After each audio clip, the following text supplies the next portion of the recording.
Hello, everybody, and welcome back to the podcast. Welcome to the Brian Manny Podcast Special Edition. I'm your host, Brian. I'm here with my other host. Say what's up, Manny, to the people. What's up, everyone? We back. We back. We back, ladies and gentlemen. And today is going to be an interesting conversation. Now, obviously, this week, supposedly, most times, is supposed to be a special week for wrestling fans because it's WrestleMania week, and it's a week where it's supposed to be the celebration of wrestling in both pro wrestling and also WrestleMania with WWE.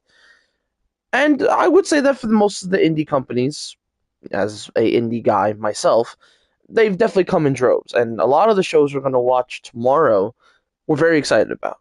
Bloodsport, Joey Janela's Spring Break. There's a lot of fun stuff tomorrow. But going into the weekend itself, it's definitely been a challenge. It's been a war. Eh, It's been attrition. It's been something. It's hard to Yeah. describe. In the right words, it's been a roller coaster of good, some bad, some worse, Absolutely. some great. But we're gonna try to make the best out of this pay-per-view because we are a little excited, but at the same time we're just very concerned. And yeah, we've just been wrapping our heads around it. The weekend is finally here. WrestleMania 42 is upon us, and yeah, let's just get into it. Yeah, seriously. And obviously, as we always do these predictions, I will be having each coordinated match that we talk about in the background, just to have some background. So, as you can see, you can probably see what first match we're going to talk about, which is going to be a fun conversation because it's one of the better things. And I'll talk about where I'm at with like the whole celebrity aspect. I'll get into it, but before we get into that, Yes, make sure you we'll get guys, into that for yeah, sure. yeah, make sure you guys drop a like. So I want to make a quick announcement because I know a lot of people are wondering how is your schedule going to be going forward because you obviously are not doing weekly shows. Well, me and Manny talked about it, and I think we made a compromise. I am going to try to stream as much as I can this year because I want to see how far we can take this. Because I love talking about wrestling with him on the phone every day, and it's great. But I would like to talk to you guys out there as well. So my plan is every pay per view for both WWE and AEW, as long as we feel good about it, we will do a predictions specifically. Now, for this special, since it's WrestleMania season, we're actually going to be doing something a little special. And I can make this announcement now because I talked to him today and he is confirmed. So, coming up in about a week from now, so somewhere next week when we get the time, we're going to be doing a very special review of Mania. We're going to review night one and night two for you guys. But I'm going to be bringing in a good friend of mine who has been very vocal, of course, about how WWE's been and very honest about everything. He is going to be watching WrestleMania just like us, and he's going to be a very interesting guest to have on because he's going to be a guy that, like I said, he goes through a lot of tribulation. He tries to get a sleep schedule because he's out of our country. He's in the UK, and if you've obviously seen him on my channel before, and that is Jaden. That's Macron. He is going to be joining us next week for a review of WrestleMania, and it's going to be an interesting conversation because we're going to get his perspective on everything, and it's going to be very interesting. So I'm very excited to announce that Jaden will be joining us for the review of WrestleMania next week. First, I, first special guest on the Manny and Brian podcast. Tune in that's next week correct. as well. The only time I've had any other special guest was for a replacement due to Manny being out of town. Was Rob. Rob stepped in for him very nicely. This time around, he's going to be here, and we're all going to be here, and we're going to talk about WrestleMania. We'll get his perspective on it. We'll talk about each match, and we'll kind of go through it. It's going to be a fun one. I'm looking forward to it. Next week, I just have to figure out the final details, what day works for him, but I will talk to him when I get the opportunity. Regardless, that's the plan.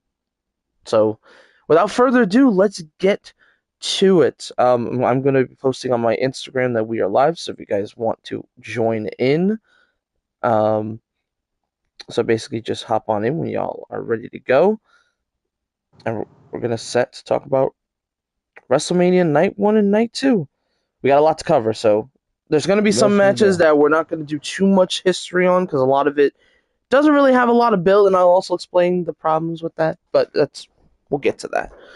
All right, without further ado, I'm going to load up the match, and let's do it. So, I guess I will begin because I always start. So, and our first match for WrestleMania Night 1 is a bit of an interesting one.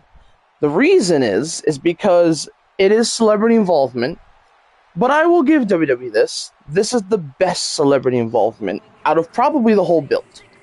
It is easily the best one out of all of the ones that are on this card because when you hear the amount of celebrities that are on this card, you're gonna be like, hell no. Yeah, I'm not joking. There's a lot of celebrities on here, but this Yep. one I think was the best addition. This was the one where I was like, he's done the most work, he's done the most, and I've enjoyed his work. So the match I'm talking about to start WrestleMania on ESPN2, if you do not have ESPN app, or on Netflix across the world, ESPN2 will be having Night 1 of WrestleMania the first hour for absolutely free, so you have a chance to watch it if you want. So, the first match is LA Knight, yeah, the Usos, Jimmy and Jay, versus the Vision of Logan Paul and Austin Theory and YouTube star and streamer I Show Speed. Yes, you heard me right. I Show Speed is going to be wrestling. Now, how did this story begin? It's funny because a lot of these stories kind of involved a certain man that, has been very funny, but also kind of been a nuisance for both the Vision and people on SmackDown. And that's Danhausen. Danhausen, on a random Raw, I Show Speed showed up to be just a guest. He was just going to be a guest and be like, oh yeah, I'm here to enjoy the wrestling, vibe out, maybe go talk to Logan, my friend, or whatever. Nothing crazy, right? Danhausen's there. And Danhausen, even though Speed didn't know what to think of Danhausen, basically gave a bunch of Demandhausens, aka when Danhausen demands something, if you do not demand, you are cursed. So, he not only cursed ISO Speed, he cursed the Vision, and now ISO Speed got thrown into the fire. And how did that happen? He basically got shoved by Logan into LA Knight, and LA Knight was basically about to beat the shit out of him. Luckily, Speed got lucky that night, but then LA Knight, and respect to LA Knight, to committing for the bit, basically went to his very, very, very nice house, his kind of streamer house, and invaded at the end of the stream. He showed up and sent ISO Speed flying through his setup, Through the monitor. his streaming setup, like a long dart. And I was like, holy shit, this is commitment right here. LA Knight's been very good at these whole house invasion things, if you remember the AJ Styles story. But hilarious stuff. And I've actually enjoyed the work of ISO Speed. For me, the thing that stood out to me the most was his work he's putting in, his promotion he's putting in. He's not half-assing and saying, oh yeah, I'm going to be at WrestleMania, but I'm not going to promote it. No, he's been promoting it everywhere. Every stream he does, he talks about it. Everything he's done has been all about WrestleMania. It's not just, oh, like, I'm going to WrestleMania, but I'm not going to promote the match. No, he's put in the work and the effort to promote. And like I said, a lot of people don't know what to think about this match. And I respect it, because again, a lot of people, want to see LA Knight Usos in a different scenario, and I get that. But for a fun six-man celebrity tag, honestly, I think with everything, it might be one of the more funner matches on Mania, even though you don't know if it's going to be that fun, because you don't know what to get from Speed. But again, from what I've seen from Speed's work, because he did a show with Randy Orton on Fanatics, and he was doing all right. He was taking bumps, he was taking chair shots, he was moving well. Obviously the one thing Speed is incredible about, he's a D1 athlete, he's fucking athletic. So obviously that's going to come into play. But the question is, could he, bring that into the wrestling world? And so far from what I see, even though it was very, very, very light sparring, it was good. So I think ISO Speed is going to surprise a lot of people this year. Like, I think ISO Speed is going to be one of the standouts for the celebrities of WrestleMania. I think he's going to be the guy, the one, that's going to surprise everyone. So, matchup-wise, at first I was like, oh, I'm not so sure about it, because again, it's cool that, Speed's doing the match, but it sucks that LA Knight's not doing anything more important, or the Usos. But at least they're on the card, especially for a few names that are not on the card. At least there Oh aren't, yeah, yeah. because man, We gotta WWE's talk been about that very though too. restrictive of how many people get on Yeah. the card. It's been Oof. kind of a struggle, Yeah. but we'll get It's to been that. understandable, but it's also been kind of sad that certain names just aren't on the card Aren't on it, when we thought that they could have been, you know. So, but we'll get to that especially later. especially one specific woman that I'm definitely going to talk about that was on the literal WrestleMania poster and promotional, and she does not have a match. We'll get to her though. But my point is basically is even with everything, I think this has been a very much solid built feud. Definitely very goofy, but I have enjoyed.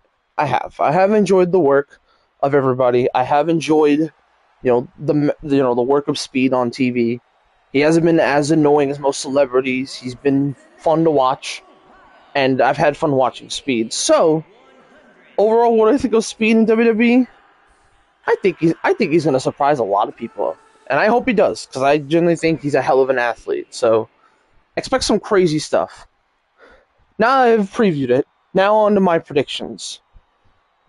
Like I said, in some ways you can go either way because while it would be a dope moment, for Speed and his team to win, I will say this: Speed has definitely gotten thrown into the line of fire, and I will give it to him. He's taken it like a man. He really has. He's taken it like a champ. He's taken it like how a celebrity should take it. Like put in the work, train. Even though you're with this heel enemy team, you're thrown into the line of fire, and you got to lock in. So, with that being said, my prediction: I am going to be going. I'm going to be going Usos and LA Knight. I think these three need a win badly. Specifically, LA Knight. He needs a victory here. He has not been winning recently. He's been getting screwed over by the Vision. He needs a win. And then for the Usos, they just lost the tag titles to the Vision, so they're also going to need a victory as well. However, and I say this with respect, even though I'm very worried that LA Knight and Jey Uso are in this match, not because I think LA Knight's obviously better than Jey Uso wrestling wise. I am a little scared Uso's going to botch a little bit, but hopefully they run a clean match and it's smooth and everything goes well. And like I said, for ISHO Speed, he's in with really good workers. So he'll kind of get like how Jelly Roll was at SummerSlam. He worked with like three of like the top best workers you can work with Logan Paul, Drew, and and Randy. So I think it's going to be the same thing for Speed. Speed's going to work with some of the best workers in the world, and Oh I think yeah. Speed's going to have a star-making performance as a celebrity. So for that being said, I am going to be going LA Knight and Usos, but I do want to say at the end, Speed's not going to rock with the Vision and probably just raise his hand with the good guys and kind of call bygone be bygones. Because again, he got thrown into the line of fire due to Danhausen cursing, and I know Speed doesn't want to go through that again. So he's going to try to make bygones with the Usos. He will get super kicked. I do think that boy's getting a double super kick from the Usos and probably a BFT from LA Knight for his troubles. But Oh I do yeah. think the Speed will betray the Vision and give LA Knight and Usos the win. So I have LA Knight and Usos winning here. Yeah. For me, I think that the Vision. I think this is one of the big things I wanted to talk to you, Brian. Also, is that unfortunately the tag team titles will not be defended No, at WrestleMania. unfortunately. Neither tag teams are not defending the titles at Mania. It is sad, but it is what it is. So we got to roll with it. Mm-hmm. As for Speed, I will admit though, he has been very impressive, and not only that, has been able to fit within the style of WWE, Yeah, and especially with LA Knight and she with LA Knight, which I won't be surprised after WrestleMania going into maybe Backlash, we get LA Knight versus Speed maybe if they're interested in maybe doing that. I But wouldn't mind that. I will say this though. I mean, again, like you said, Brian, he's in there with experienced people, especially Logan. I think that Logan 100% will definitely show him the ropes more. Mm-hmm. And I personally think that this has a chance to be one of the very few celebrity entertaining matches of WrestleMania. I will say that. I will Yeah, say that. But who yeah. do I think wins? I think I have to agree with you. I think I'm going with LA Knight and the Usos just because I feel like LA Knight just needs a big victory. And same for the Usos. They lost the tag team titles to the Vision to Logan Hmm. and to Austin, and I think Hmm. that they need a big win at Mania, and that is I think that is my belief of what is going to happen at Mania. Now, if the Vision wins, I don't mind it because it'll be a big No, me celebration, either. with Speed too. Yeah, But and again, it shows the frustration, between maybe Jay and maybe Jimmy and maybe LA Knight. maybe LA Knight. But Yeah. you continue that story because Uso's just been on a warpath lately since CM Punk has just been, talking shit about the family, talking about the bloodline. Hmm. So it would only make sense if Jay does get angry after the match if they do lose either way. So either way, it benefits both teams. But in general, I do think that the Usos and LA Knight are going to win this one. Hmm. And yeah, they're the ones are going to win the first match Yeah, of Mania. absolutely, absolutely agree. 1,000% agree with that.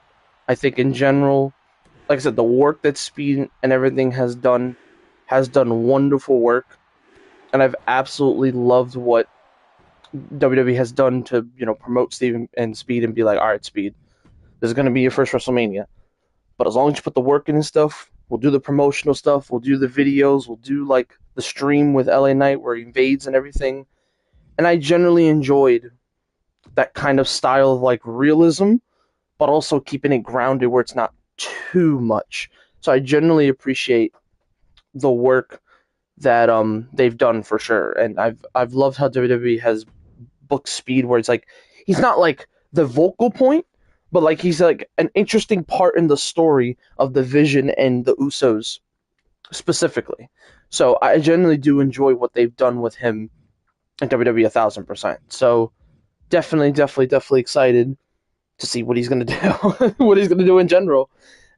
He's probably gonna have a Oh yeah, WrestleMania moment, and it's gonna be kind of crazy. Might go yeah, viral. of course, Like I yeah. said, the last viral moment he had was getting killed by Braun Breaker, and it broke. Oh God, it broke records. So Yeah, it broke Royal Rumble, records, which I found pretty funny though. But at the yeah, same time, pretty cool moment for WWE to be able to combine and get with the the culture and the popularity, or the popular, what's hot today. You know what I mean? That's what I'm trying to say. yeah, What's yeah, hot yeah, today? yeah, a What's hundred with the percent. times? Mm-hmm. So yeah, I like that. Yeah, absolutely. All right, Manny. I will say the Ooh. next match, then the floor is yours. The next Hmm. match, I will say this is probably my sleeper match going into WrestleMania this year. Oh It's the yeah. it's the unsanctioned match. Yes, unsanctioned. It is the GOAT, Drew McIntyre, my GOAT, my guy, versus my other guy, my other GOAT, the Yadid Amin, the Samoan werewolf, Jacob Fatu. All right, man. The floor is yours.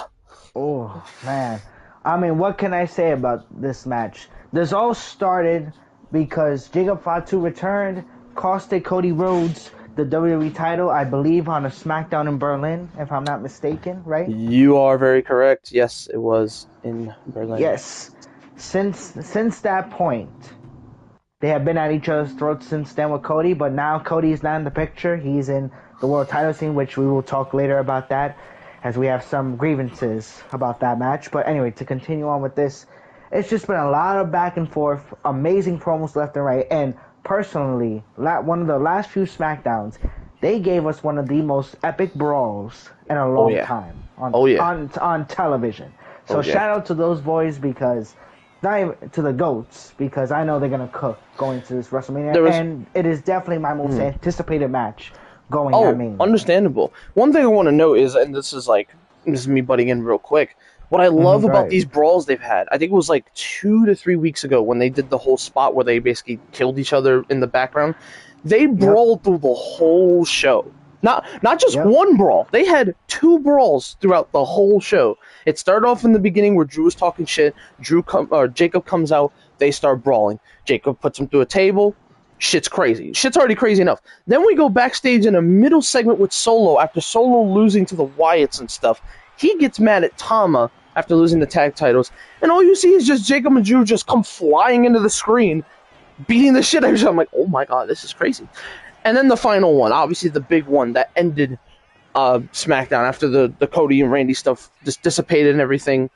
They went backstage, and you could see Drew and Jacob fighting on a fucking platform, and they both jump off and basically kill each other. That's basically what I'm trying to say. Yeah, Like, that's it. the shit was insane. But I just want to note that brawl was one of the more crazier brawls in a long time. I was like, holy shit, this is it's Yeah. intense. This is riveting. I enjoy I will this. say this though, that going into this WrestleMania, I believe this is, in my opinion, the true number one contenders match for the world title after WrestleMania. Unless they do this epic fatal four way, I mean, yeah, between whoever wins in the main event between Randy and Cody versus Drew and Jacob. There is still a possibility that they could do that match, or at least set that match up for Backlash, WrestleMania Backlash, which, hey, that's an epic match, and that is what I think people will be definitely interested in. But for this match, two of the GOATs, again, this is Jacob's, I believe, second WrestleMania.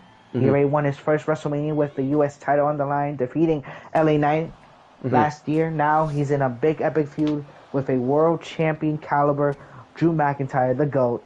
Drew McIntyre has had a up and down roller coaster year, but a epic year nonetheless. Still, I think personally, Brian, and I'm sure you can agree with this, Yeah, has proven to be the greatest heel in WWE right now. for sure. One For of the sure. top heels in WWE. Oh yeah.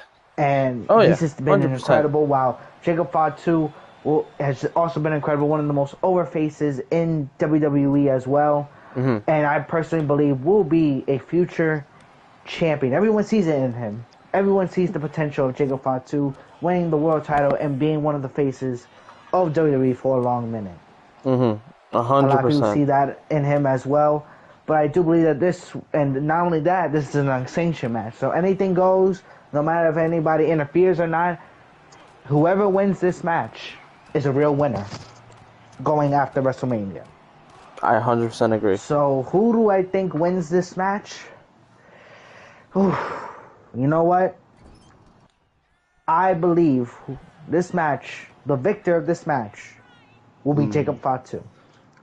Respect. Respect. I love Drew, and this is coming from, I mean, as a big Drew fan, and honestly the same thing as a big Jacob fan. You know, me and Brian have known Jacob since the very beginning of his career, starting in MLW and the independent scene, grinding up, winning the world title, dominated MLW for the longest time, had one of the longest streaks in MLW history, single streaks in MLW history, was a part of a faction called Contra, who's still, in a way, you know, a part of MLW, even though they've, you know, disbanded a lot, but they ran MLW still to this day and still are around. So at the end of the day, you know, we've seen what Jacob has gone through. We've seen the obstacles that he's been through, the jail, you know, his time of life, you know. We've seen what Jacob Fatu is capable of and what he can do in a wrestling ring, and especially if he holds a world title. Absolutely agree. So, which I'm gonna make a prediction, and Brian, I'm sure you're gonna agree with it. I predict next year, or in 2 years at most, 2 years, Jacob Fatu is the next world champion, sooner or later. I would 100% agree with that sentiment. Absolutely. Sooner or later. So you know what? Like I said, I love Drew, but my heart, I think it's gonna go Jacob Fatu. Okay. Brian, who do you think is gonna win? Like you said before, this feud has been probably the second most entertaining thing on SmackDown right now, if not the most entertaining thing. There is one specific Agreed. man that I will talk about later that it's just been entertaining. But this has been up there. This has been one of the more better built feuds. Every week they've had a promo, they've progressed. It hasn't felt like they've stalled or anything like that. The brawls have been brutal. And listen, all I hope now is, even though we're on big TV, even though I've seen ESPN have UFC fights, I hope we see some goddamn blood. Because this feud is a blood feud. It deserves some red, some color. True. True. But regardless, other than that, yeah, I think I agree with everything you basically said. I think Jacob Fatu in the next two, maybe even, because I know WWE takes forever for certain things, but the next 2-3 years, I think, or if not, potentially later in the year, there is a world where Jacob Fatu is WWE champion going into next year. There is a world where that happens, because while, yes, there was definitely a bit of stalling halfway through his U.S. title run, again, because there was not a lot of challengers, not a lot of people for him to face, But again, he had a really good epic feud with Solo before Solo took the U.S. title off him and everything, which was great. Um, but it just showed that even on like Jacob's not strongest times, he still finds a way to just continue to absolutely cook and do great promos and just be an absolute beast. And now Jacob's Oh in yeah. line especially if he could beat Drew McIntyre, former world champion, two-time world champ, and a guy who's won so many titles. If he can beat him, he is definitely in line, in my opinion, to absolutely win a championship in the next year, potentially two.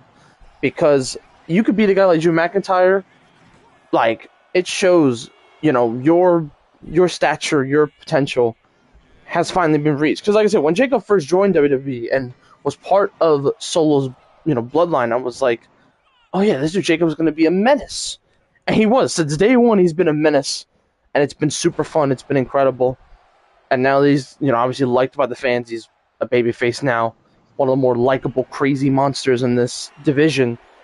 Yeah, Jacob Yeah. Fatu is definitely in line, in my opinion, to win the WWE Undisputed Championship. I think he's going to be a contender basically through the summer, I think.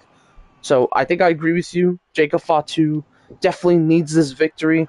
Now, it is sad because Drew is taking back-to-back losses on pay-per-view, which fucking sucks. But Yeah. here's the thing. It really does. Is there still a light at the end of the tunnel? I don't think it's doom and gloom for Drew. They gotta have something for him. You signed him to that 5-year deal. Drew will figure something out. But obviously the reason Drew is not going to be around because he's actually going to go film a movie. He's going to go film a movie after this. So he won't be here for a while. But when he gets back and they put him back on the SmackDown roster, we'll see what they got planned for him and what they do with him. But Jacob getting this win is going to really set him up for the future, I think 100%. So definitely watch out for Fatu this year. When he probably beats Drew, watch out for Fatu this year. He's going to be a guy that you should keep your eye out on because he could potentially shock the world and potentially win the world title. Now, like I said, this won't be obviously his first rodeo, first world title, or anything crazy because he's done it before. He's won the MLW world title. He's been the longest reigning champion. But in this scenario, on the biggest stage, in the big leagues, as they say, Jacob Fatu, I think, will be a world champion in this company. He's just earned it. He's just earned it. Yeah. He's done the work. He's He just likable. got that. He just got that it factor, in my opinion. He just got Yeah. the guy in a way for the Samoan dynasty. If you think about it more. Absolutely. Absolutely. 100% agree. And I'm definitely looking forward to seeing his journey to the And he's world not the title. only one. There are definitely others, I would say, who I believe can definitely, if given the opportunity in WWE, can do the same thing. Absolutely. So I'm excited for whoever, comes in WWE, whether if it's in the Samoan dynasty or wherever. Either way, at the end of the day. But in my opinion, Jacob Fatu, he just got it. He just got it right now. And that's why I said in my predictions, in a year or two, he will be the next world champion. Count on it. Absolutely. 100% agree. So like I said, And if I'm wrong, I'm wrong. And if I'm wrong, I'm wrong. hey, I we'll want to admit. make that say. But we just want to say this now. Talent-wise, we are not blaming Jacob Fatu if you don't win that goddamn championship. We've had our stripes with booking, but we believe his time is coming soon. I do think so. If not, I don't know what WWE's doing. If they don't do it, I'm going to cry. But different conversation for a different day. Hey, Anyway. we believe him like Joe Hendry. I see what you did. I see what you did there.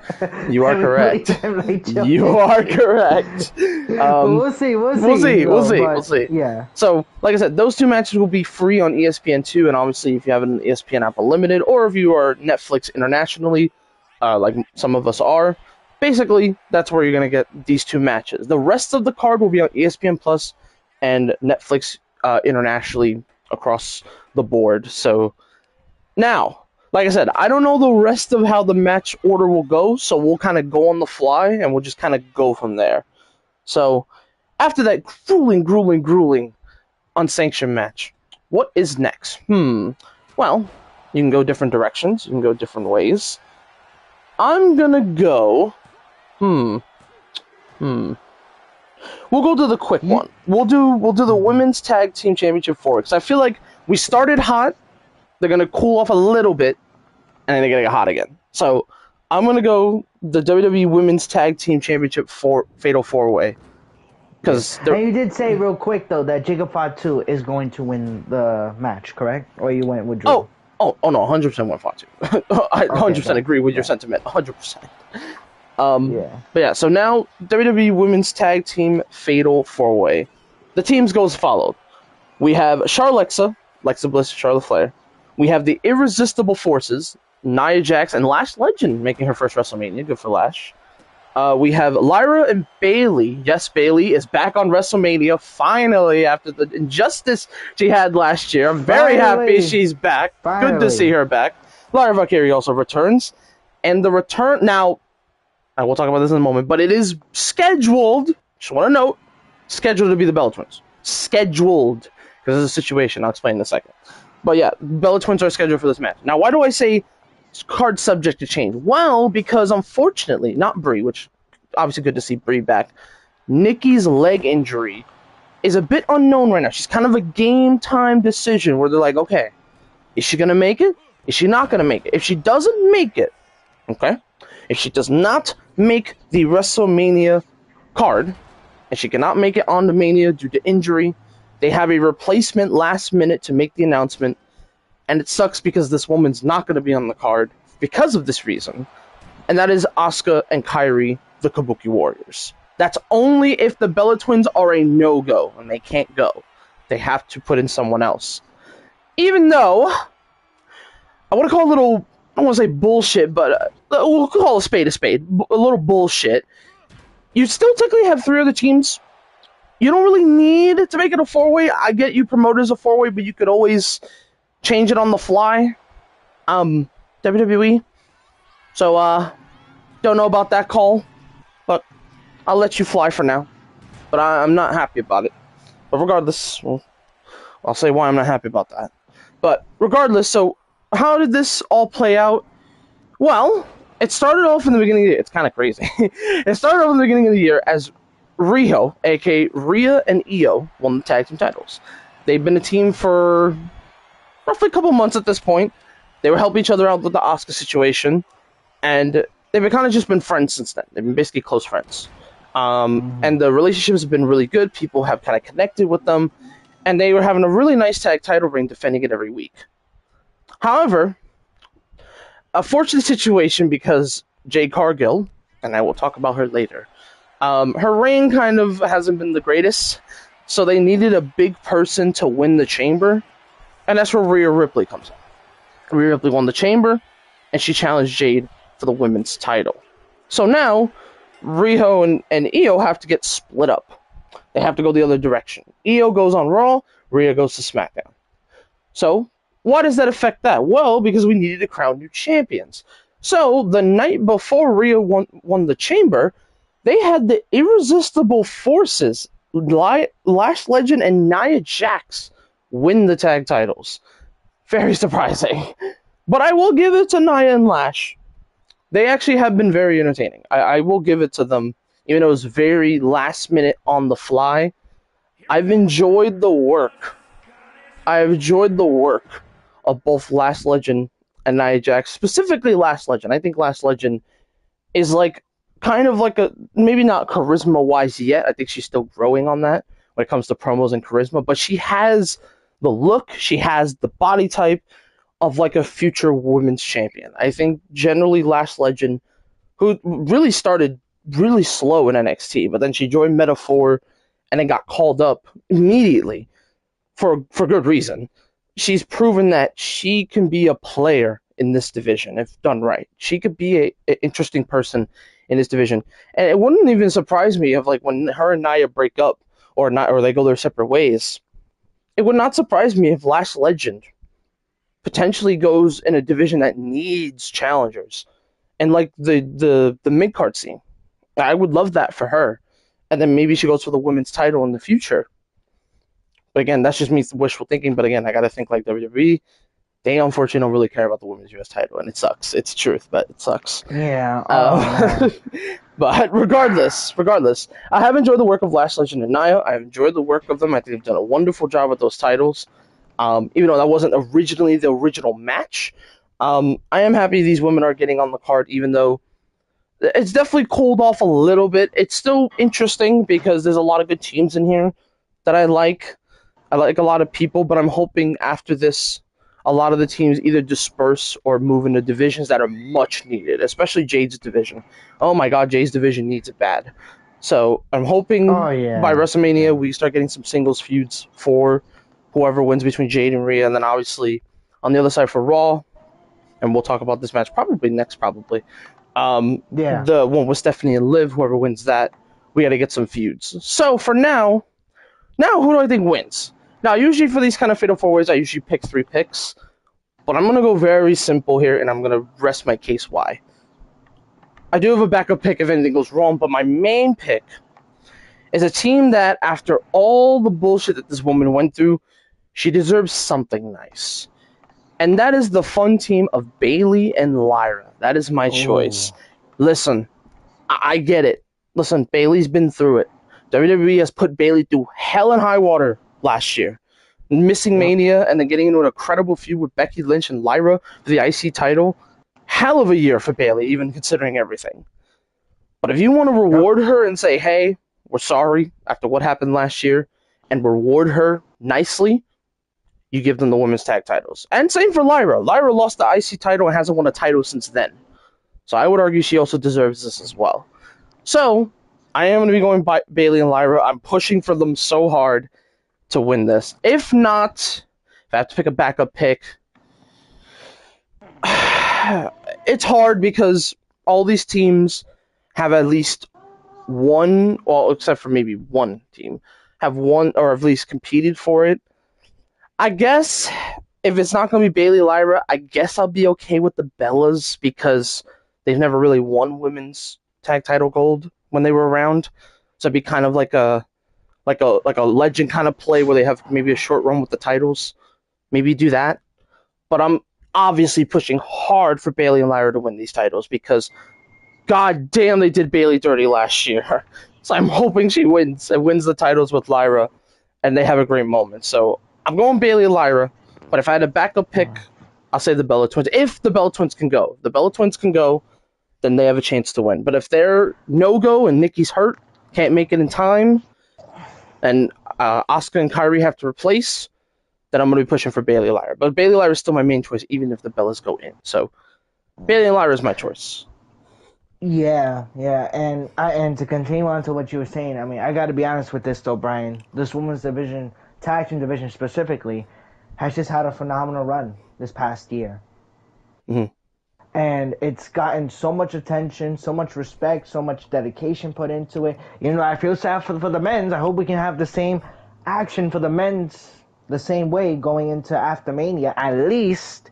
Oh, But you that's ain't a story kidding. for that's a story for another time. But for now, I'm grateful that they finally understand, and finally figured out how to book the women's tag team division. And the Bella Twins definitely for sure helped out with that. Glad they're back in WWE entirely. Mm-hmm. I hope that they do win the tag team titles, but now you're saying that they possibly one of them might be hurt. I hope it's not that bad of an injury, but Like I if it said, is, like I then said, game yeah, time decision for the match. They could show up on Saturday and we good, and the match goes yep, on as followed. Or yep. the Bellas don't no show and WWE has to announce, hey, we got a replacement. The Kabuki Warriors are backup, ready to go. So I hate it has to be that way, but injuries happen. That's what it Yeah, is. yep, that's true. Injuries do happen. Sorry about the fire alarm. As you can see, Yeah, it's fine. as It's it fine. sounds, I live in the highway, near a highway. Anyway, the Go point ahead. is this, though. I agree with what you said, and I agree with this. And honestly, I think that they deserve the win. I feel like that it justifies that they deserve a win. I believe also Bayley and Lyra Valkyria should win the tag team titles. For a long time, this tag team has been struggling to finally gain momentum. But at the same time, I never lost hope because at the same time, I felt bad for Bayley. I felt bad for Lyra. As Brian remembers, and as Brian can tell me though, and I'm sure Brian can remember this though too. I was a big fan of Lyra Valkyria. I still am in a way, but I feel like I feel like I've lost that touch with her just because she hasn't been booked right or she hasn't had the momentum she's had since last year. If I'm right, Brian. Yes, you are correct. But but all I can say now, and for Bailey especially, because she didn't even go. I don't think she was a part of last year's WrestleMania, correct, Bailey? They basically put Becky in that spot. It did help in the end because Becky went heel, and that was the best decision they could have done Yes. because now Becky's been one of my favorite heels in all the Yes. company. But again, it was a detriment because it sacrificed Bayley's WrestleMania moment when she really wasn't hurt or anything. They just did a, oh, Bayley got attacked by Becky story or whatever. So, Yeah.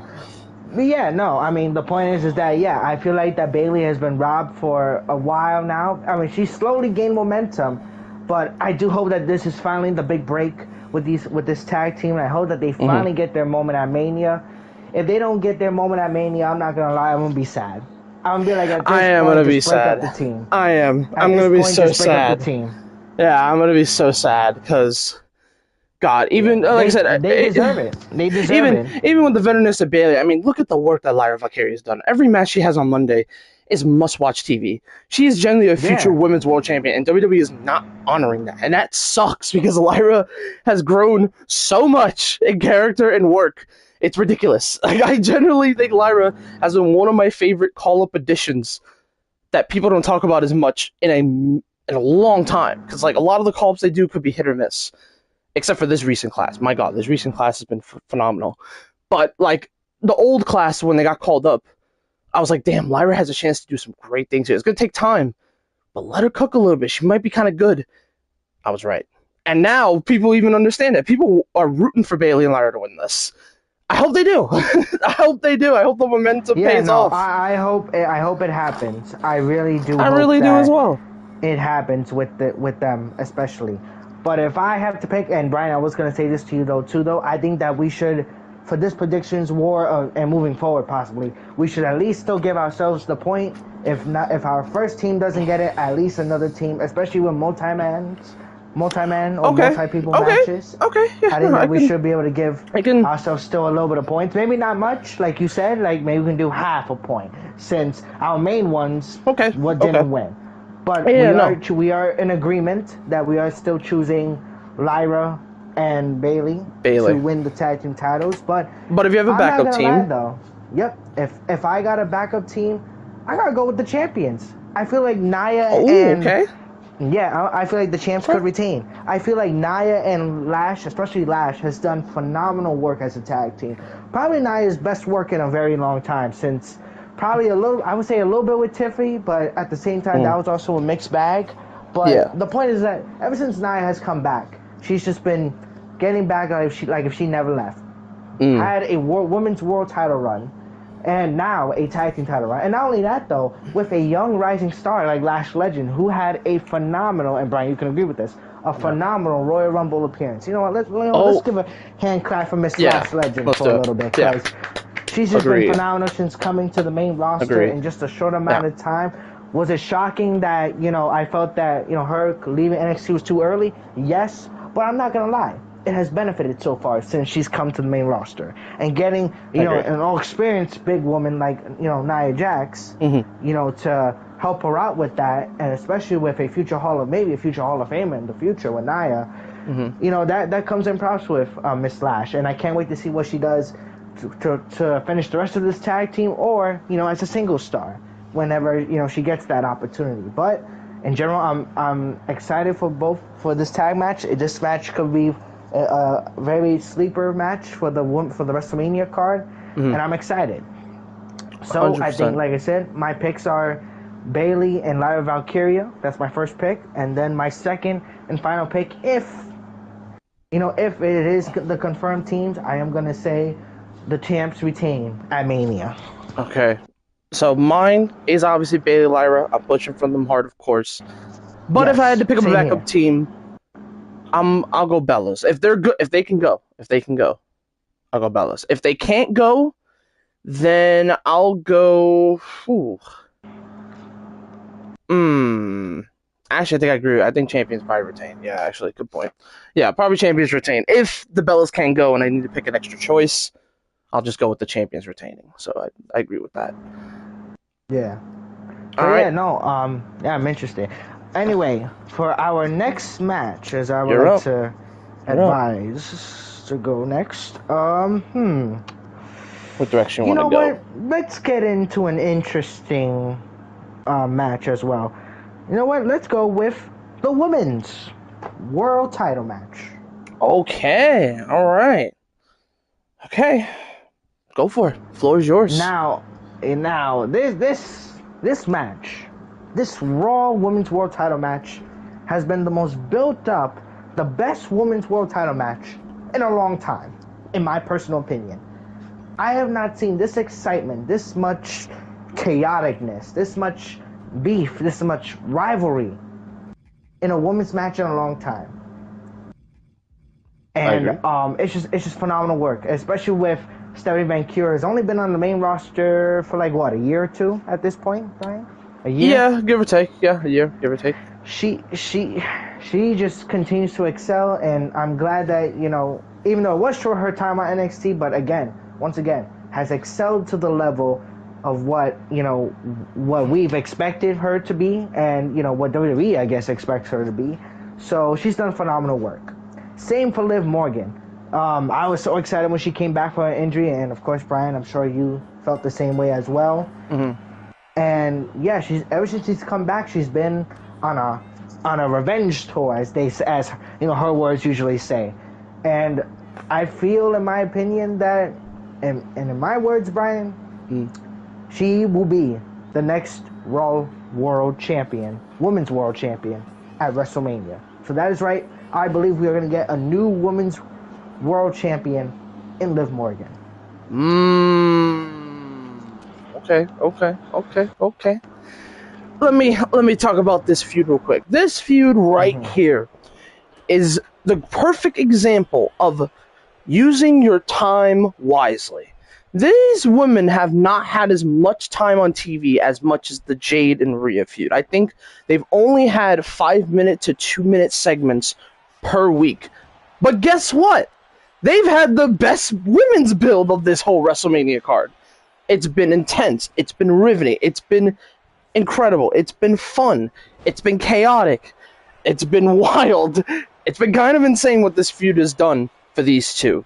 The work of Liv Morgan, and obviously going to those deep roots and talking about how, Stephanie didn't earn her way here from Chile, and talking about her mom is a pendejo and a bitch and everything. I was like, holy hell, things have gone left.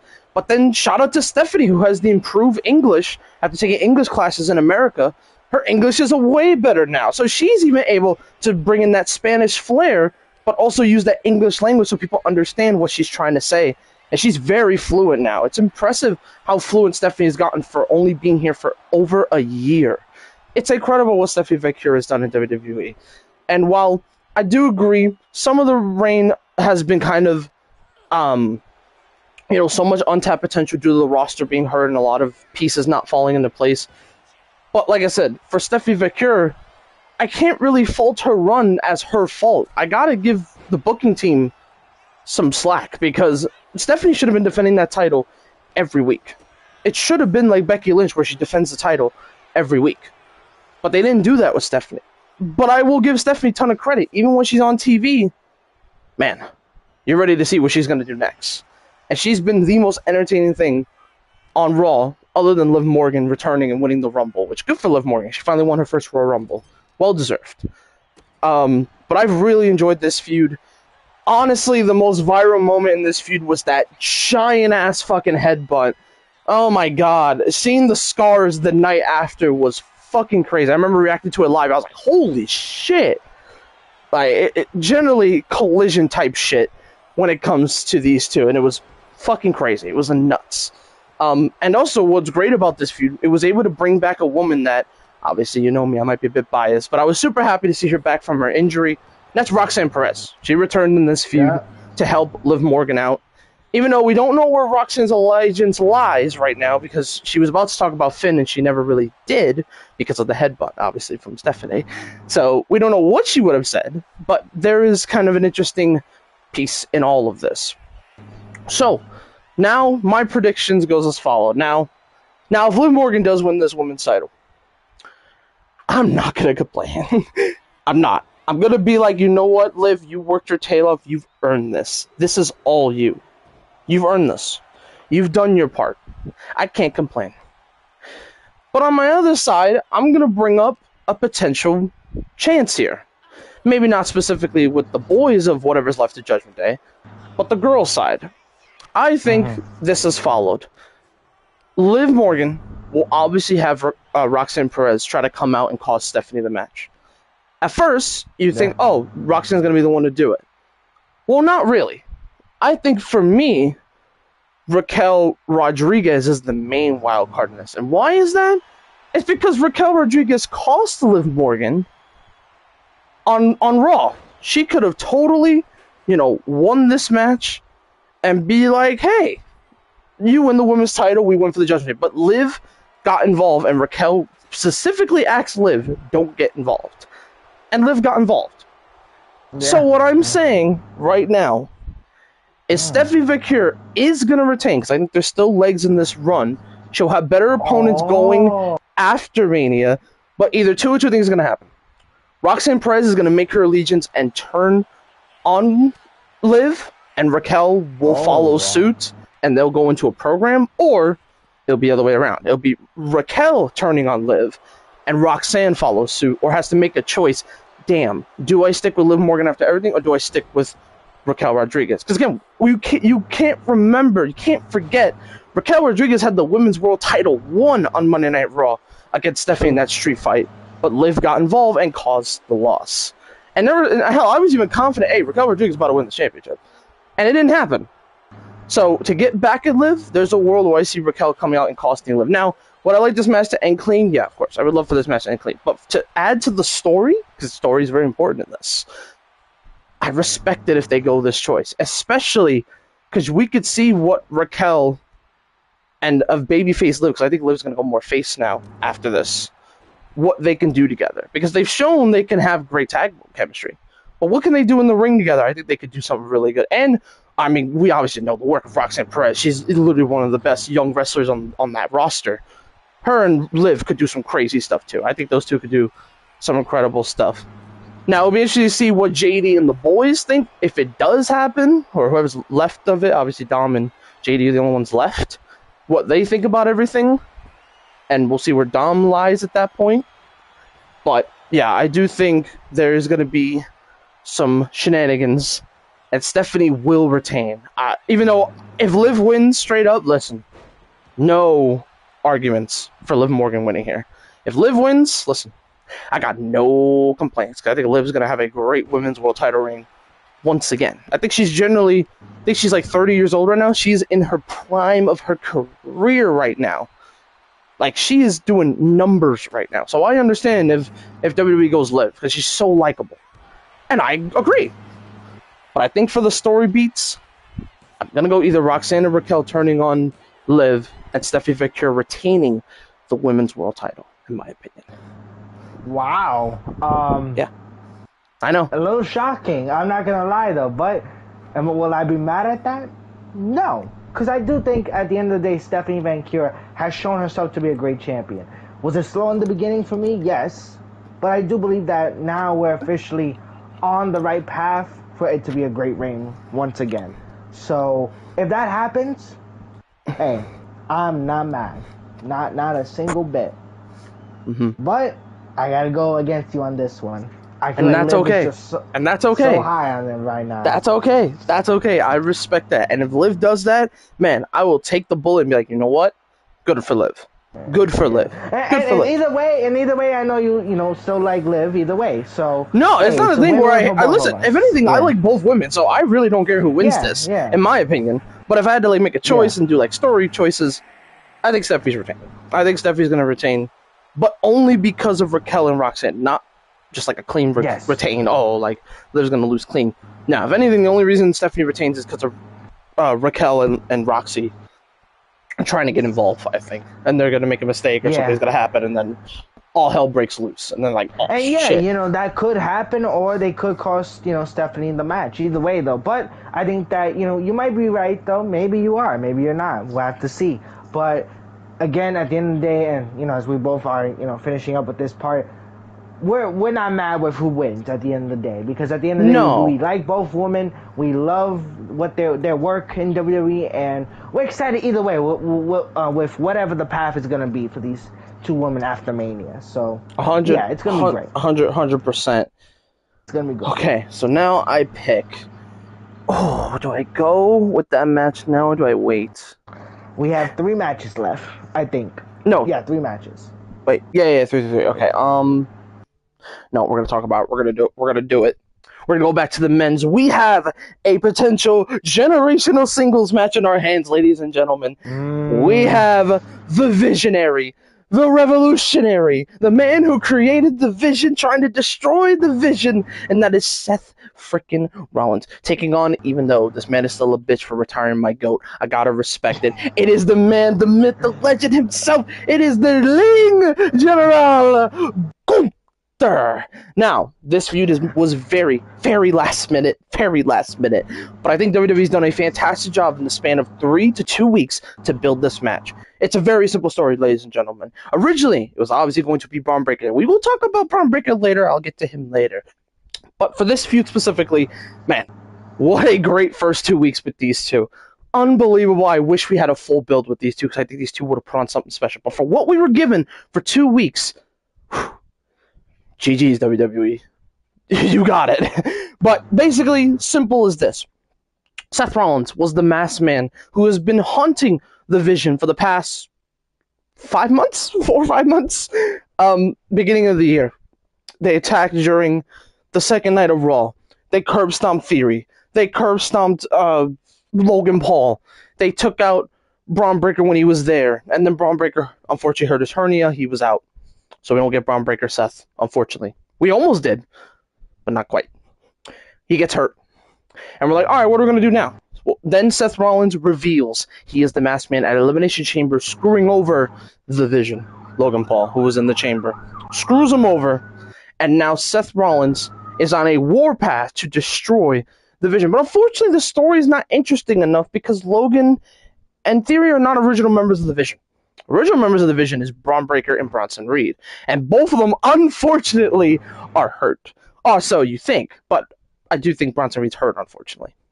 So you got to work what you got to work with. So what do they do? WWE does a massive pivot 2 weeks before Mania, and it is basically revealed that Gunther has been hired by Paul Heyman as a hitman to take out Seth Rollins to give him a favor. The problem with Paul, though, he got a little overzealous because Gunther said, this is not just a one favor and we're done. No, Mr. Heyman. You owe me a favor. You owe me a massive favor later down the line. And everyone was like, oh, do you think is what I think it could be?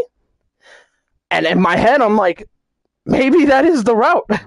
And if you guys know, I've been asking for this dream match for a while now.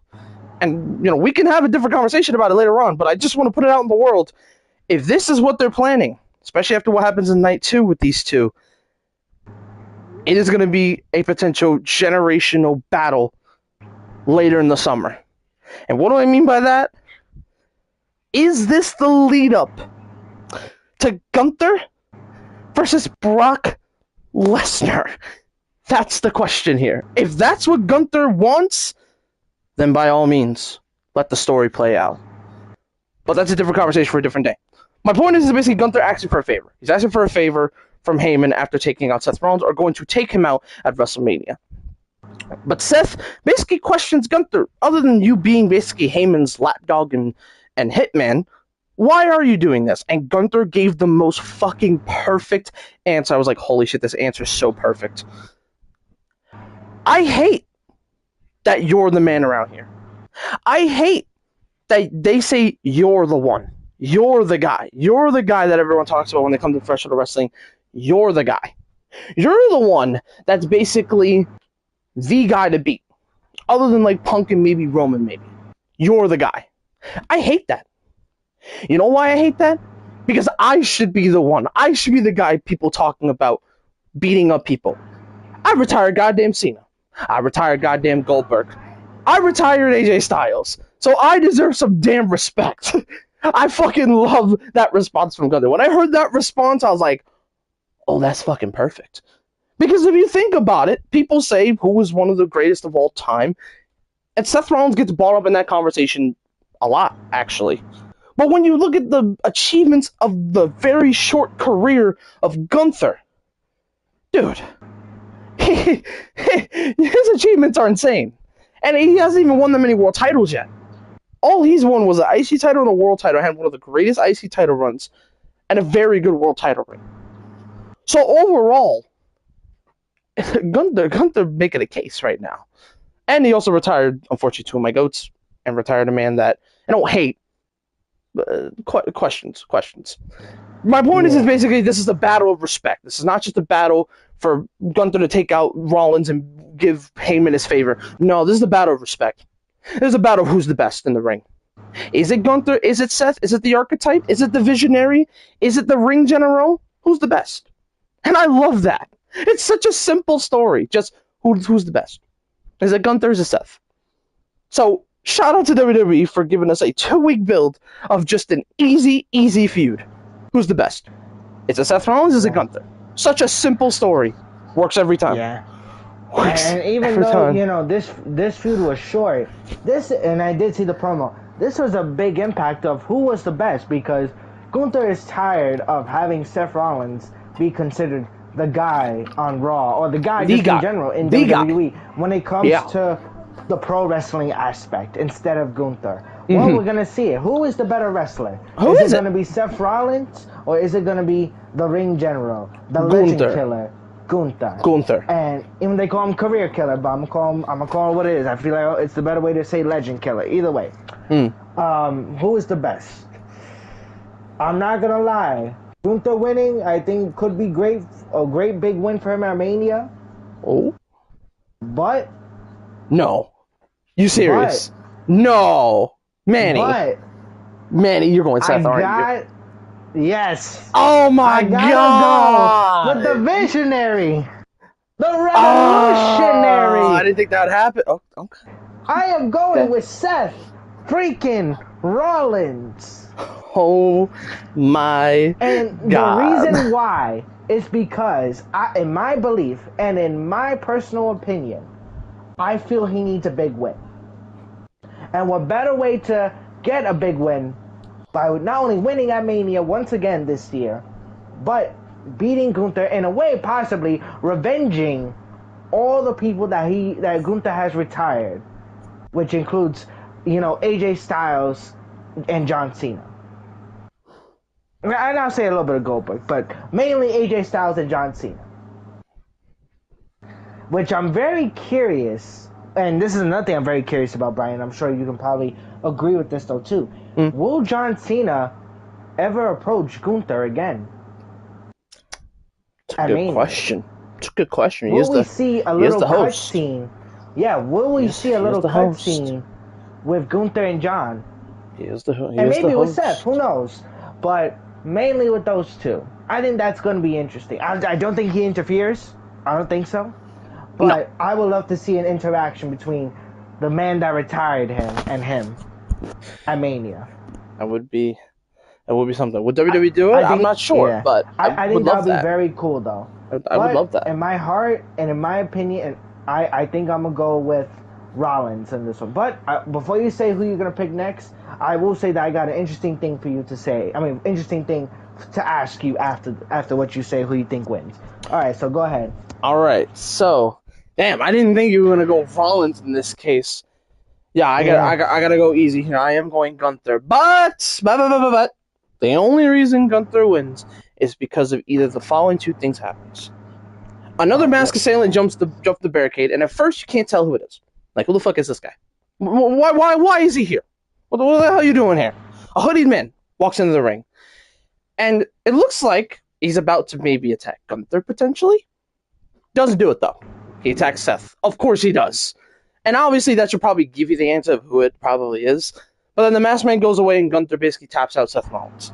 And then after the match, it is revealed obviously we know what's about to happen here. It's the dog. It's Braun Breaker. Oh. It's Braun Breaker, of course. He spears the shit out of Seth Rollins and sends a message of I'm not injured anymore. I'm coming for you. And that's going to be the next feud that leads probably into the summer, probably. It's probably going to be a long program between these two because there's a lot of dirty laundry that has to be let out between these two, especially on the Braun Breaker side with Rollins getting injured and everything. You could bring that kind of angle up in this scenario. But I do think Gunther wins. But I understand people say Braun Breaker interferes. If Braun Breaker interferes, I'm not going to be surprised. I kind of want this match to end clean. I would like it to end clean, especially if they're going to go like 15, 20 minutes. Yeah. But I understand if they do the Braun Breaker interaction because it makes sense. I mean, think about it. Seth Rollins and Braun Breaker is the money feud. That's the feud that everybody wants. That's the feud we were supposed to get. True. And then he unfortunately got hurt. Injuries happen. You got to work around it. And they worked around it beautifully because now we got Gunther versus Seth Rollins, which could be the match of the night. It probably will be the match of the night. Probably. Honestly, it could be the match of the night. Going sleeper though too. But that was one of the questions I wanted to ask you is, do you think Braun Breaker makes his return to WWE on the grand stage of them all? And you said it right. You know what? Yeah. I agree with you. You know what? I want to agree with you. You know what? I'm going to take a risk. Even though we're not counting this as part of the, this won't count. This is just kind of a little thing. But go on. Yeah, this is just a prediction for what could happen. For me, I believe this will happen after the match. Where Seth Rollins thought that he won, that he thought that he was going to be the man standing with the win at Mania. Yeah. Nuh-uh. Someone comes in, like you said, with a hoodie and spears the hell out of him. Yeah, and that is none other revealing that it is Braun the dog. Breaker. It is the dog. It's the dog. He's back. He is back. He is back, ladies and gentlemen. Yeah. Now again, we're agreeing that we're saying that two separate people are going to win, but we are agreeing in the end that Braun Breaker will return in different scenarios. He's going to get his true. Last year he got obviously his true Mania walking in as Intercontinental Champion. This is like a big storyline moment for Braun Breaker in front of that crowd. That place is going to explode when he reveals. And if they do it, if he can do it and they do it, that place is going to explode when Braun Breaker comes out because people are going to be like, we've been wanting this match ever since they broke the vision up. We're like, this is the feud we want. They're going to finally give it to us. So I do think Braun Breaker does return. I do 100% agree. If that was going to be your question, yes. I do 100% agree. Yep. Even though we're going two different directions, I did not expect. Yes. But okay. Okay. Yeah. So that's obviously, like I said, easily most anticipated match for night one. Boom. That one for me. That one right there, wrestling match-wise. Yep. You want to talk about graps? The match of the night. You want to talk about pro wrestling graps?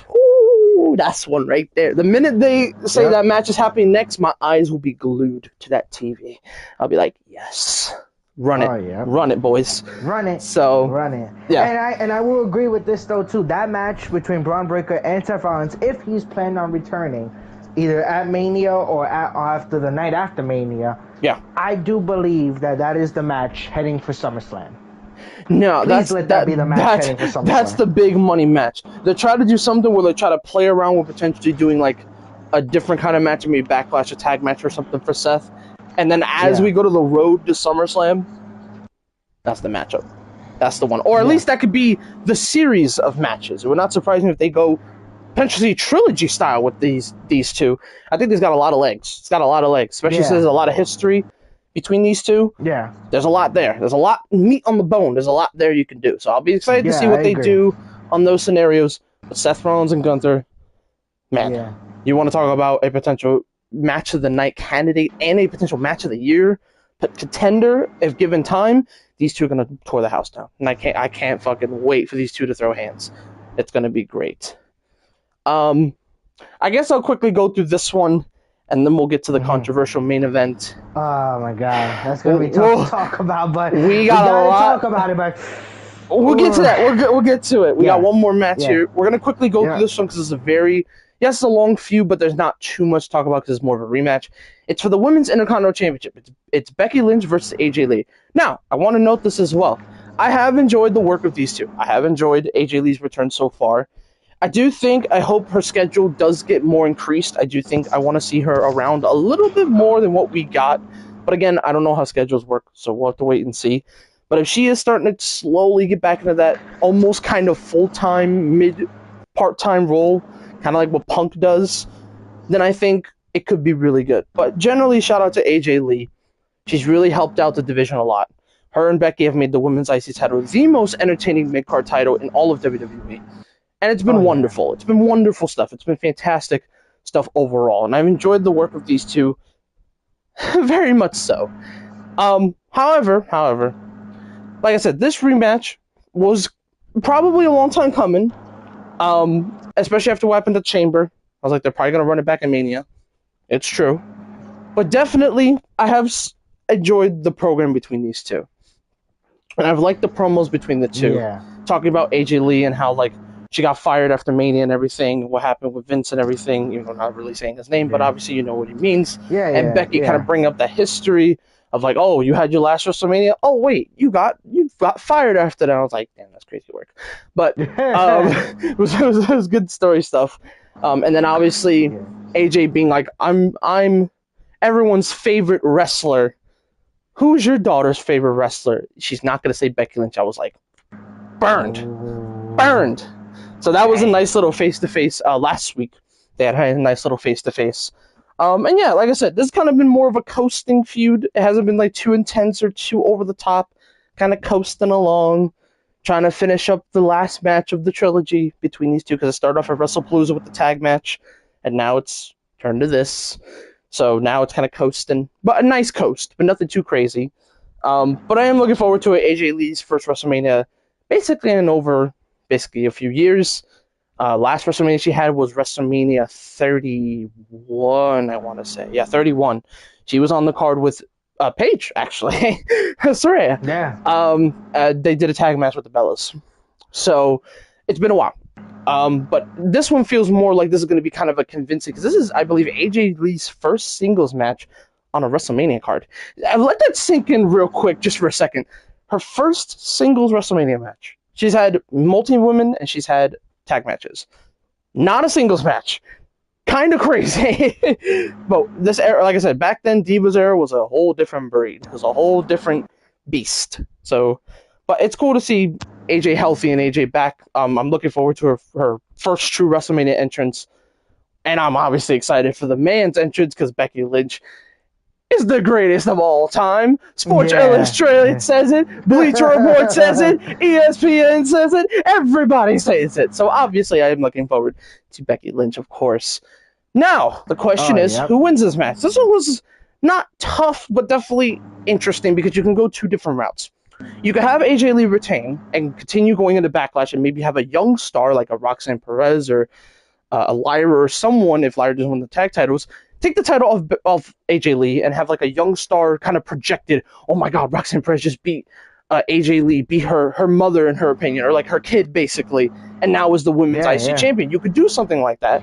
Or you could give one more little short reign and do the same thing with Becky Lynch, maybe have an NXT call-up, beat her, maybe like a Sol Ruka or something, have her win the title off her, and then Becky Lynch finally goes for the women's world title scene. That's why it's kind of hard for me not to choose, but kind of like, you can go different directions here.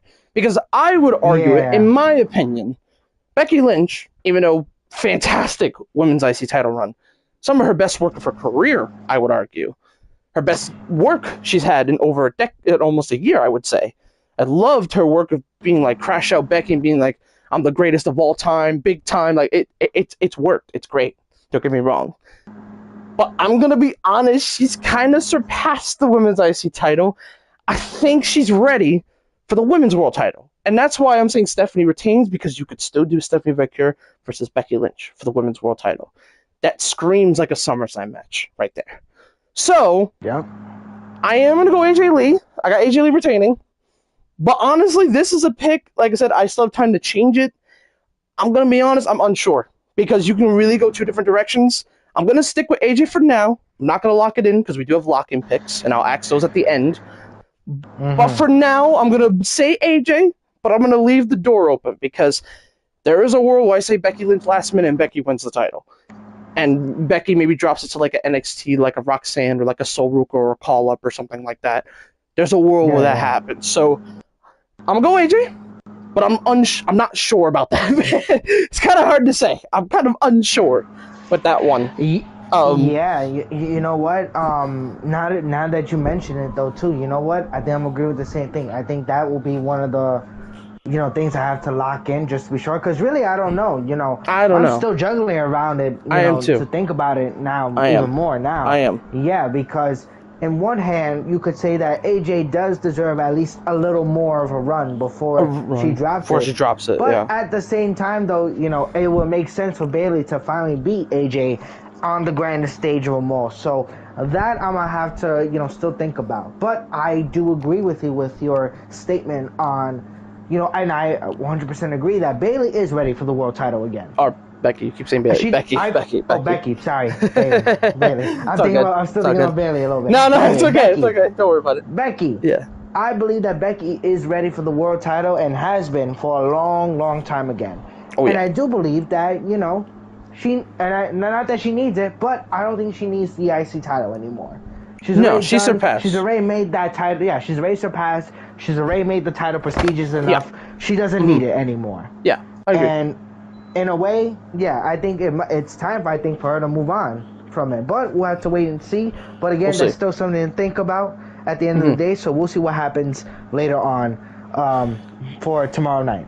Yeah. Tomorrow night. Wow. Yeah. It's gonna be interesting. Yeah, it's gonna be intriguing what decision you go with. Because in my opinion, and on my honest eyes, there's a world where AJ Lee stays for WrestleMania or after WrestleMania, goes into Backlash, maybe defends it one more time, and then she drops it to like an NXT rookie or something, or like a younger woman like a Roxanne Perez or something, Yeah. at like near Money in the Bank or something, or actually not even Money in the Bank, Paris. We are going to we're going to Italy this year, so can't forget about Clash of Italy. That's going to be a fun time. You Italy fans are awesome. So I'm happy you guys are getting a pay per view. You guys deserve it, just like Paris. So that's going to be a fun summer going across the world. I think because some of those crowds are nuts. Some of those crowds are insane.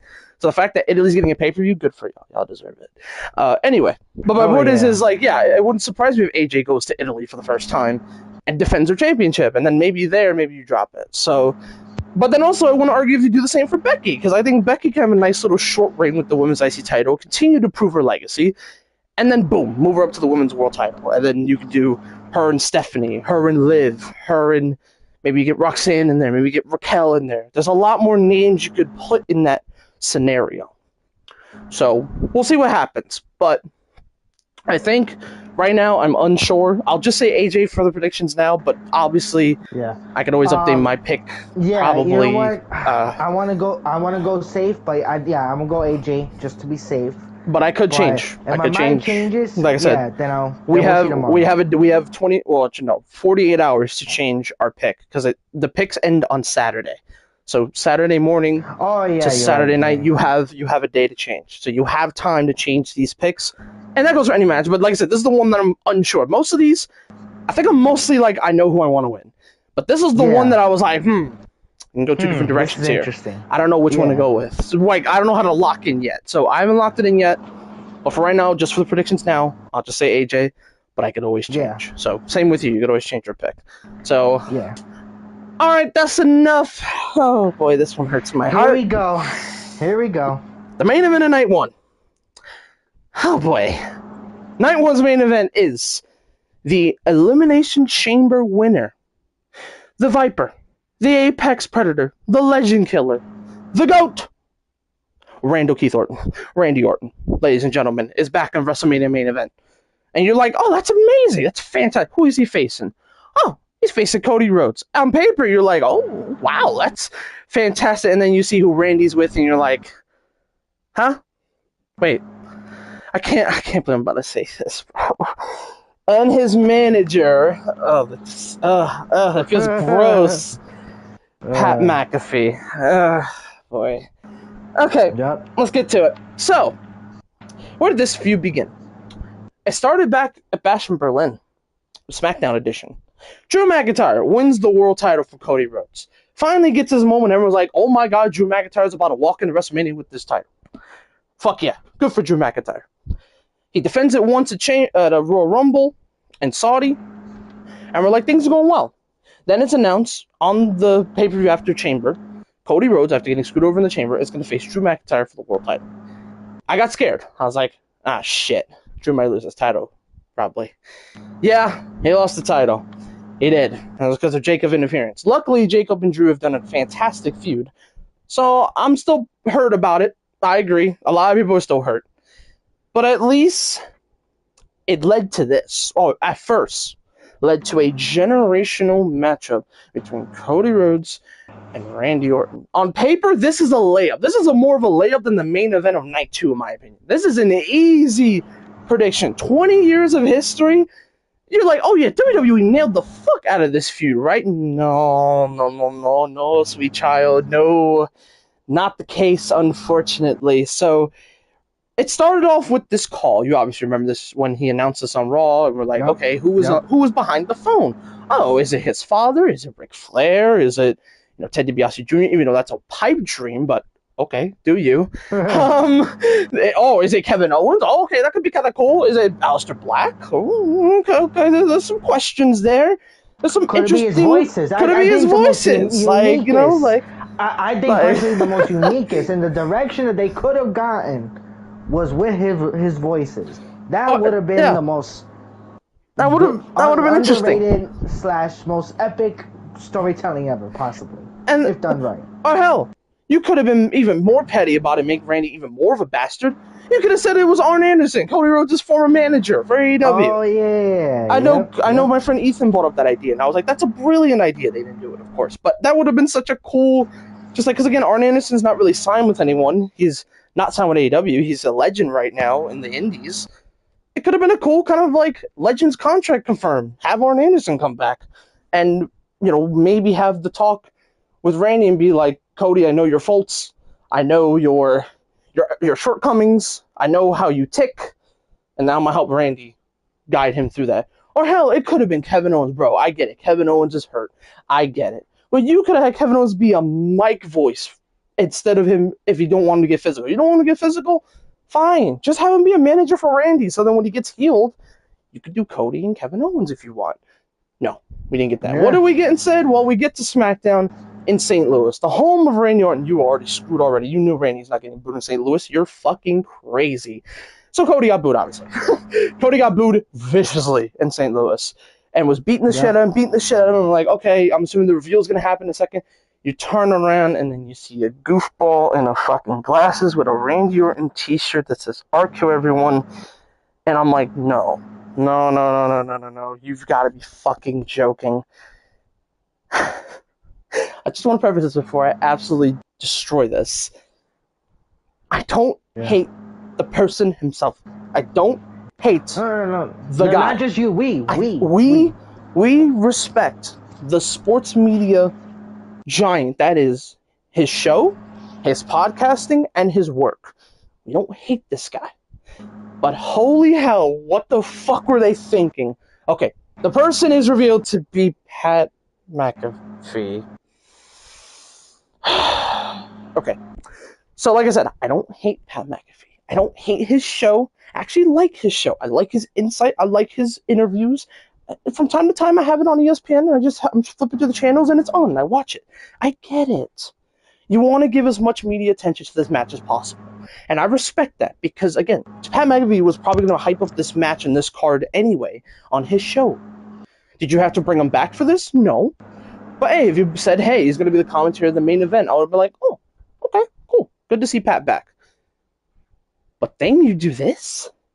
You involve him in the main event of WrestleMania? As the vocal point, mind you? Yep. The vocal point. The main reason we are here. We thought Cody Rhodes, Randy Orton, 20 years of history. That's an easy layup. Just talk about your legacy. No pun intended. Talk about the group. Talk about your outcomes. Talk about your faults. Talk about your positive, your friendship. You could have went so deep into that story. But no.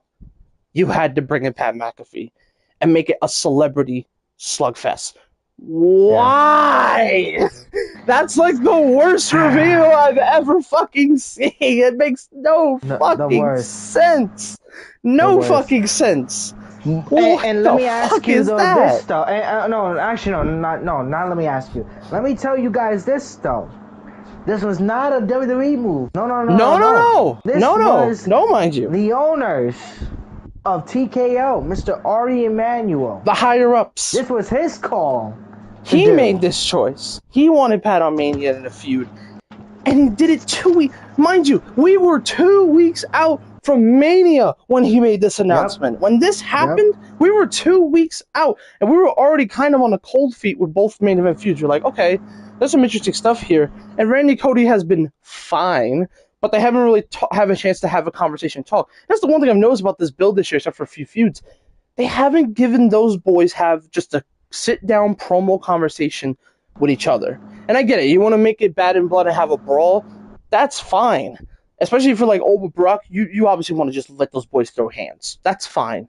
But this feud, you should have let them boys cut promos. Randy Orton as a heel is some of the best work promos you could ever have. And he barely did any of that. He barely talked in this feud. Only when he finished attacking Cody and talked about his voices. That's about it. That's it. That's all we got from Randy. We had 2 promos from Randy. We could even get a face-to-face between him and Cody Rhodes talking about history. That's what I was looking for. I was like, oh yeah, I want this face-to-face. And all we got was brawls and terrible pull-apart brawls as well. Like, what is up with everyone using pull-apart brawls in this era? Like, what the fuck is happening here? I think like 2-3 feuds have pull-apart brawls. That's nuts. I understand if you have 1, but 3 is crazy work. So, like, generally, in general, what the fuck are we doing here? So, things get even worse. Pat, the next week in San Jose, and I'm going to be a victim here.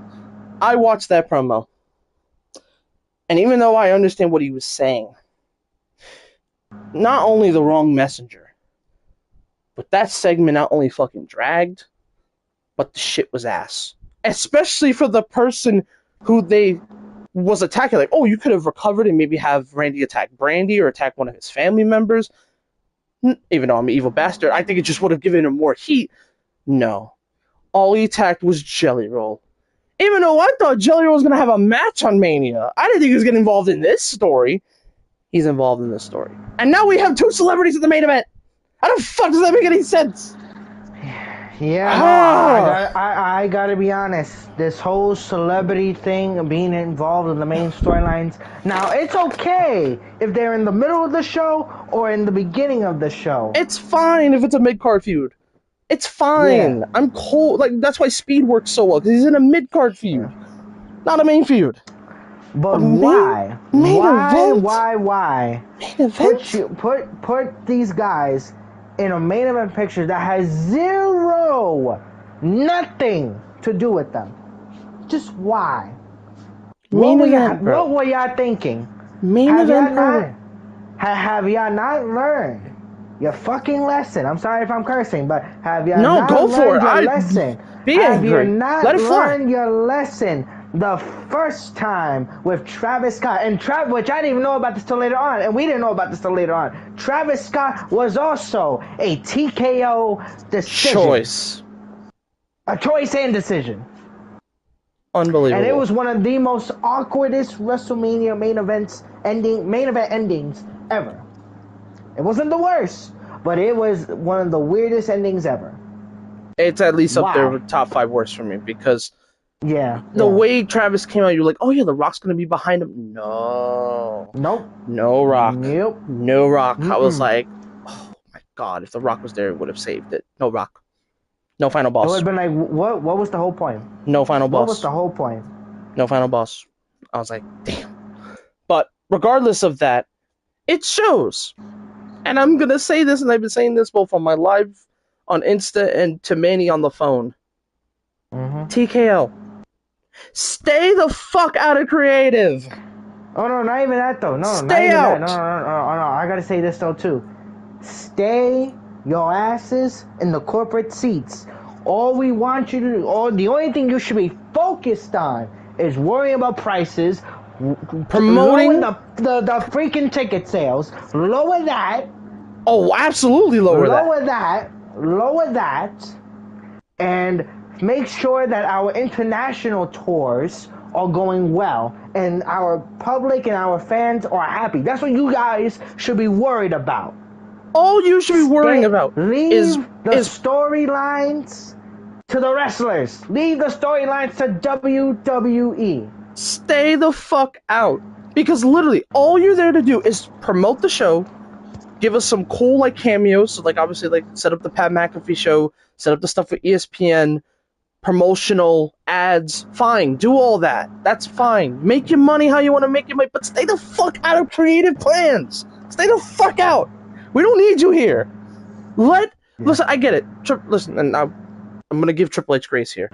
Do I agree he's messed up on a few things? And I will talk about his shortcomings on this WrestleMania card night 2. Yes, I And know. yeah, and I do want to say a little bit about regarding Triple H. Well, matter of fact, I'll just say it here right now, guys and fans or whatever. Now we know, and everyone knows that certain people have gone after Triple H because of his decisions. Do I agree with all his decisions? No. Does Brian agree with all his decisions? No. Especially a specific match on this card that However, infuriates when me. it comes But to yes. the big decisions, when it comes to the big decisions, it has not even been under his control. It has been under TKO's control. So let us not put the blame on Triple H fully if you guys don't even know the story. If you guys don't even know how the company works or who's, in charge of who. Seriously. You guys don't know nothing, and it should not be your business. However, you are allowed to criticize him. You are. Not sitting here saying you can't. No, you can. You are allowed to criticize some of his decisions. Yes. And funny thing, speaking about that though too, there was something on ESPN where someone pointed out that he did a certain thing that some aren't gonna like, some are gonna like, but he did it anyway.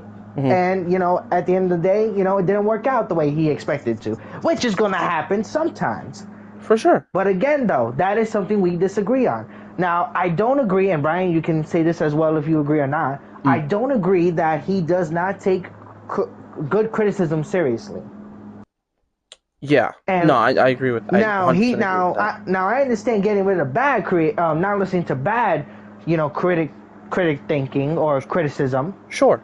I get that, but to not listen to all of it entirely, that's going to be a mistake that you're going to regret in the future. Yeah. So I do hope that his outlook changes, or his thinking process regarding that changes over time. Listen. But I think that this whole hate Triple H reign, that Vince should still be back or whatever, that I disagree with 100%. That needs to stop. That needs to chill out. Now I will admit, now halfly with this though too, Vince McMahon is a smart man. He's been one of the smartest men. Hell, we wouldn't even be here as wrestling fans, or just the entire wrestling industry will not skyrocket without this man. Yes. Sure. Has he been a piece of shit over the years? Yes. Yeah. Has he mistreated people? Yes. But at the end of the day, whatever he's done, you cannot deny his creative mind at the end of the day. You cannot deny what he created. And that is pro wrestling. That is WrestleMania. Mm-hmm. But that's another, the more of the Vince McMahon talk, that's more of a discussion for another time. And hopefully, Brian, if we can definitely dissect Vince McMahon sooner or later, and talk about him in one of these streams or whatever. But yeah, to continue on with this, and lastly, like we've been saying, stop blaming Triple H all the time, and TKO, stick to what you know best. Corporate information, corporate business. Stay out of the wrestling business. Stay out of the creative pro wrestling side of the stuff. Stay on your side, and we'll be cool and the fans will be cool on your side and love you on your side and of your business. That's it. It's true. It's true. Mind you, like I said, most times I'm the one usually ranting, but it's bad when he has to rant about everything. It's a shitty situation when Manny has to step into the gauntlet and do a rant. Because all the points he said was basically correct. TKO, stay out of the creative process. I get it. You've lost a little faith in Triple H. And I do agree Triple H doesn't deserve all the grace in the world. There are certain decisions that makes me so infuriating. The Drew stuff, I was not happy with. The Mello stuff, oh, we gonna talk about that. I got problems with that one. We'll get to that soon. Yep. And not Yep. having, now I'm gonna go over some of the names that are not in Mania, because I have to at least talk about this before we get to our very sad prediction of who is gonna win. No Io, no Julia, no Tiffany, no Chelsea Green, no Secret Herbis, none of those names. None of those names are Armenia, which is an injustice. Nope. Oh, no Ilya either. How is it that you have the best fucking feud over the past fucking 5 months between Ilya Dragunov and Carmelo Hayes for the US title, and they're not even on the fucking card? How? How does that make any fucking sense? So that one, I can't let Triple H slide, because Ilya Dragunov has been one of the best US champions in so many goddamn years, and he doesn't make the card? And same for Melo. Let me not forget about Melo. Melo has been working for this moment. When he lost the US title to Sammy, and we'll talk about that feud later in the next night, I was livid. Because Melo has worked so hard for this. He's been one of the most hard-working dudes on SmackDown. If anything, I'll say this now, he carried SmackDown for fucking 3 months. Yeah. How do you stop a man? I mean, how do you get rid of a man? Not even get rid. How do you not let someone that has put SmackDown, possibly one of the worst brand, easily the worst TV show, worst now, wrestling TV show on TV right now of the year, easily, and currently easily right now? How do you not have him at WrestleMania? How do you not have him? How? After everything, I just have questions. I do have questions. All. I question that fully to the extent, especially the way you built. Like I said, the way you were building Sammy and Trick, you did not need the US title. You did not need that. You could have let Melo walk into Mania, and if you wanted to add him later, fine, whatever. But you did not have to have Sammy and Trick be for the US title. I get it. Trick's the guy, and I will praise him when we get to him. Oh my God, I'm about to praise the shit out of him when we get to him. But brother, Melo and Dragunov were right fucking there. They're right there, dog. And let me also say this: how do you not have your best women's performer? Huh? Yeah. The only reason we're not getting Io and Asuka, that feud that's been building for months, is because if the Bella Twins get hurt, we need a replacement? Do you know how bullshit that sounds? You still have 3 other teams in that division. You don't need to be a 4-way. It could be a triple threat at that point. And now we get no Io. Io's probably going to be in the corner of Rhea. Which I get it, fine. Good for Io, but she should have a WrestleMania match right now. We should not be talking about Io not being on the card. She should be one of the few matches we should be talking about she's not on the card. Yeah. And the crazy part is, unfortunately, the Julia one is kind of a tough pill to swallow. I would have loved to see her on here. But the one that hurts even more, Tiffany Stratton. No Mania.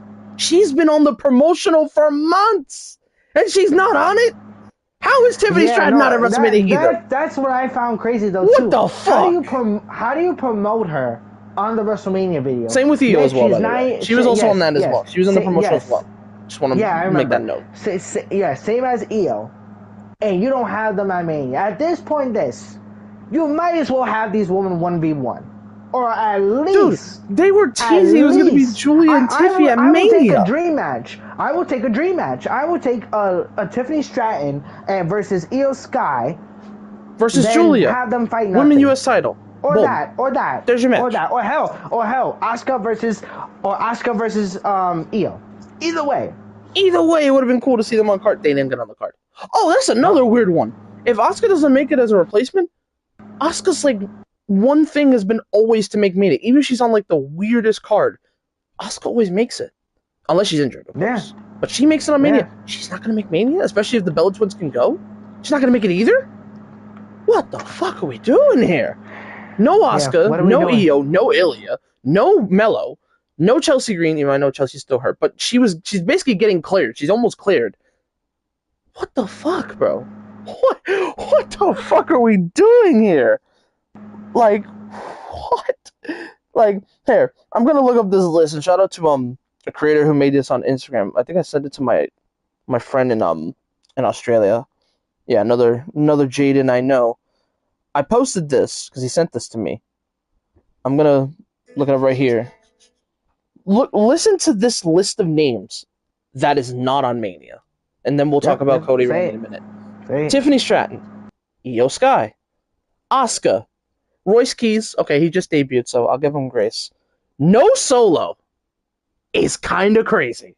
Solo and no MFTs is Yeah. nuts And because they here's the have other been thing though working their too. tail off. Even though the Y6 feud has not Yeah. hit, I will agree that it unfortunately has Yeah. missed, in my opinion. I will And I say this.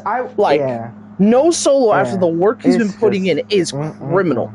No Yeah. Solo, no And Tama. that feud has been going on for months.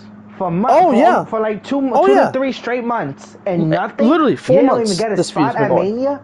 Nothing. Unbelievable. Shit gets even crazier. No, Yep.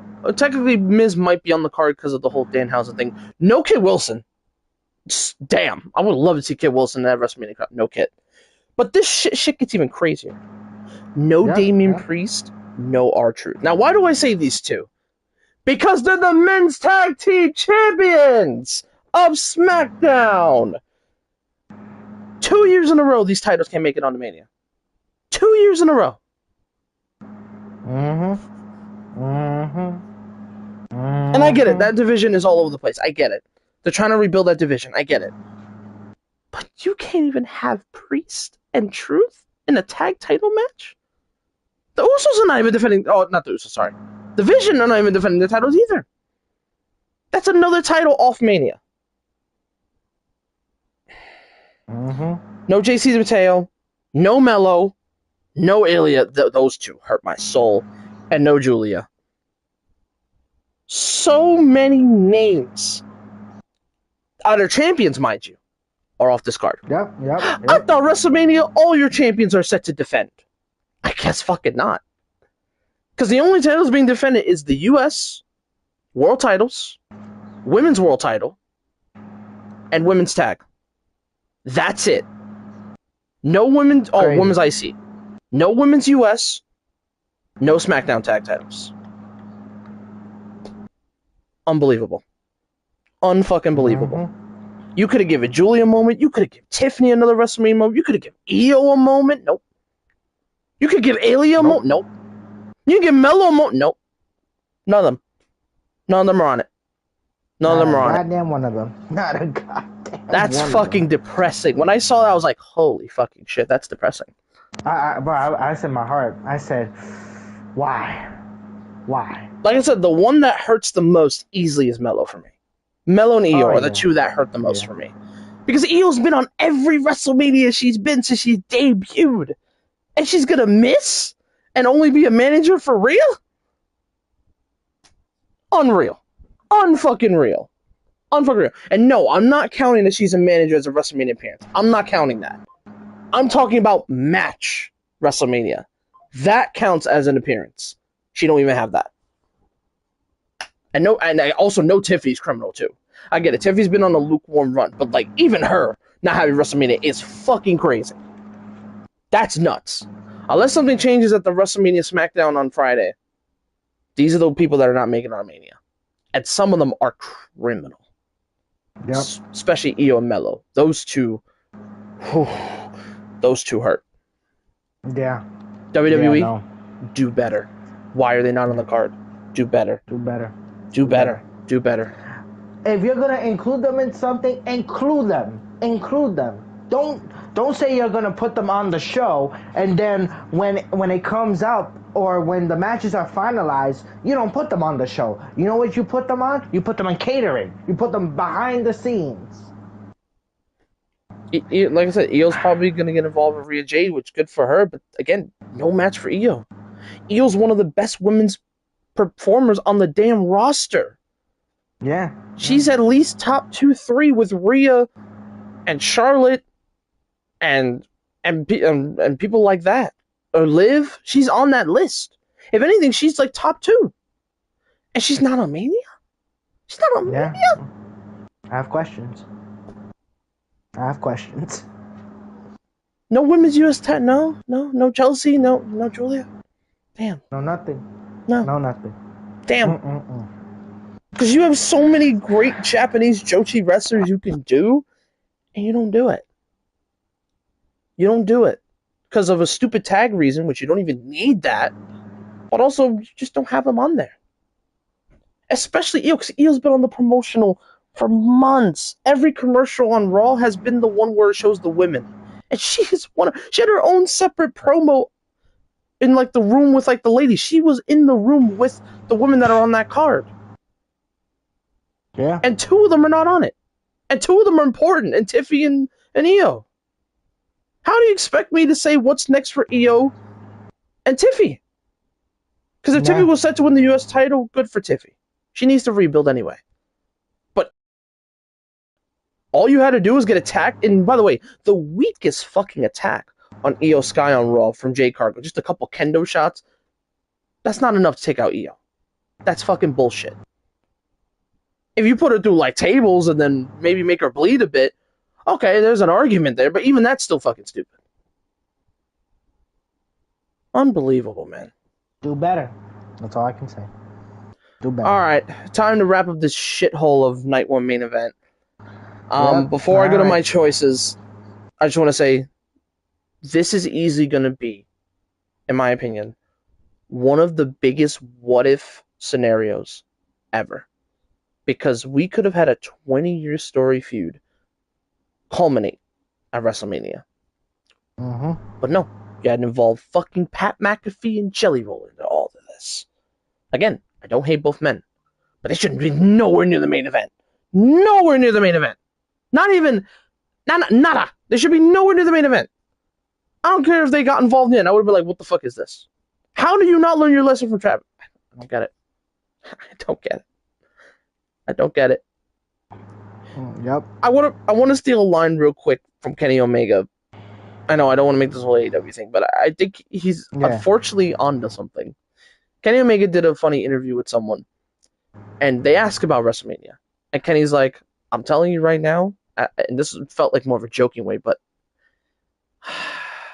this is aging like fine wine right now. I think in a few years, the WrestleMania main event is going to be Logan Paul versus Mr. Beast. At first, you would say that's a fucking joke. But right now, the way we're going right now... But are we turning into... No, I'm sorry. No, not we. Is WWE turning into a celeb mania promotion company and not a pro wrestling company anymore? Are we allowing the celebrities to roam too much free? Now, Logan Paul, at first I was skeptical, but True. But he has proven to be a WWE superstar. He's full time now. he's one of us now. Yeah. He's not. You saying, yeah. He's not a celebrity. Like yes, like celebrity appeal wise, yes he is. But he's proven he's just a wrestler now. Like he's one of us now at this point. Yeah. But now, are you saying that moving forward that every once a month that Jelly Roll is going to be competing? Highly doubt that. He's got tours coming up. He's got performances he's got to do. Are we saying that Speed is going to be showing up every once a month? He might show up after Mania, but no, I don't see that. Maybe. I don't see that. But yeah, the point is that are we gonna have more celebrities come in and try to steal the spotlight away from a lot of wrestlers? Now you could say at the end of the day, both sides that you can talk shit about AEW this and that, but at the end of the day, AEW is proving to be a fully invested pro wrestling sport company than WWE right now in this time and age. I got a perfect example for you. Go ahead. AEW does have their celebrities, don't get me wrong. Yeah. But do they shove it down our throats? No. The only time you see a celebrity is either on the pre-show or if the celebrity is big enough in a mid-card feud. The only celebrity we've had in AEW that wrestles active, but he was a wrestler back in the day, was Big Boom AJ. But their matches are on the pre-show. And they're just like fun little goofy matches. Yeah. The stuff we did with QT at Full Gear, I had fun. I watched it in person. I was like, you know what? This was Also, fun. I thought it was yeah. good. Also, Giannis was also a special guest Giannis celebrity, was but there, but he didn't get Shaquille, involved. yeah, Shaquille O'Neal, Oh, he had a one of the match, but it biggest was on Dynamite. celebrities. It was on Yeah, Dynamite. And on top of yeah, that, it was a tag match. So it didn't yeah, hurt anybody. If anything, he had more fun with Cody Rhodes, and it was yeah, also the debut of Jade Cargill. yeah. And lastly, but not least, Rick Ross Oh, yeah, he did the stuff as with Keith well. Lee and Swerve. But again, he Yes. didn't get too physical. He was mostly just talking shit. And that's fine. I'm cool with celebrities hyping up young guys. Like, I honestly like the way Lil Yachty's been doing with Trick. I actually kind of been Yeah, enjoying that.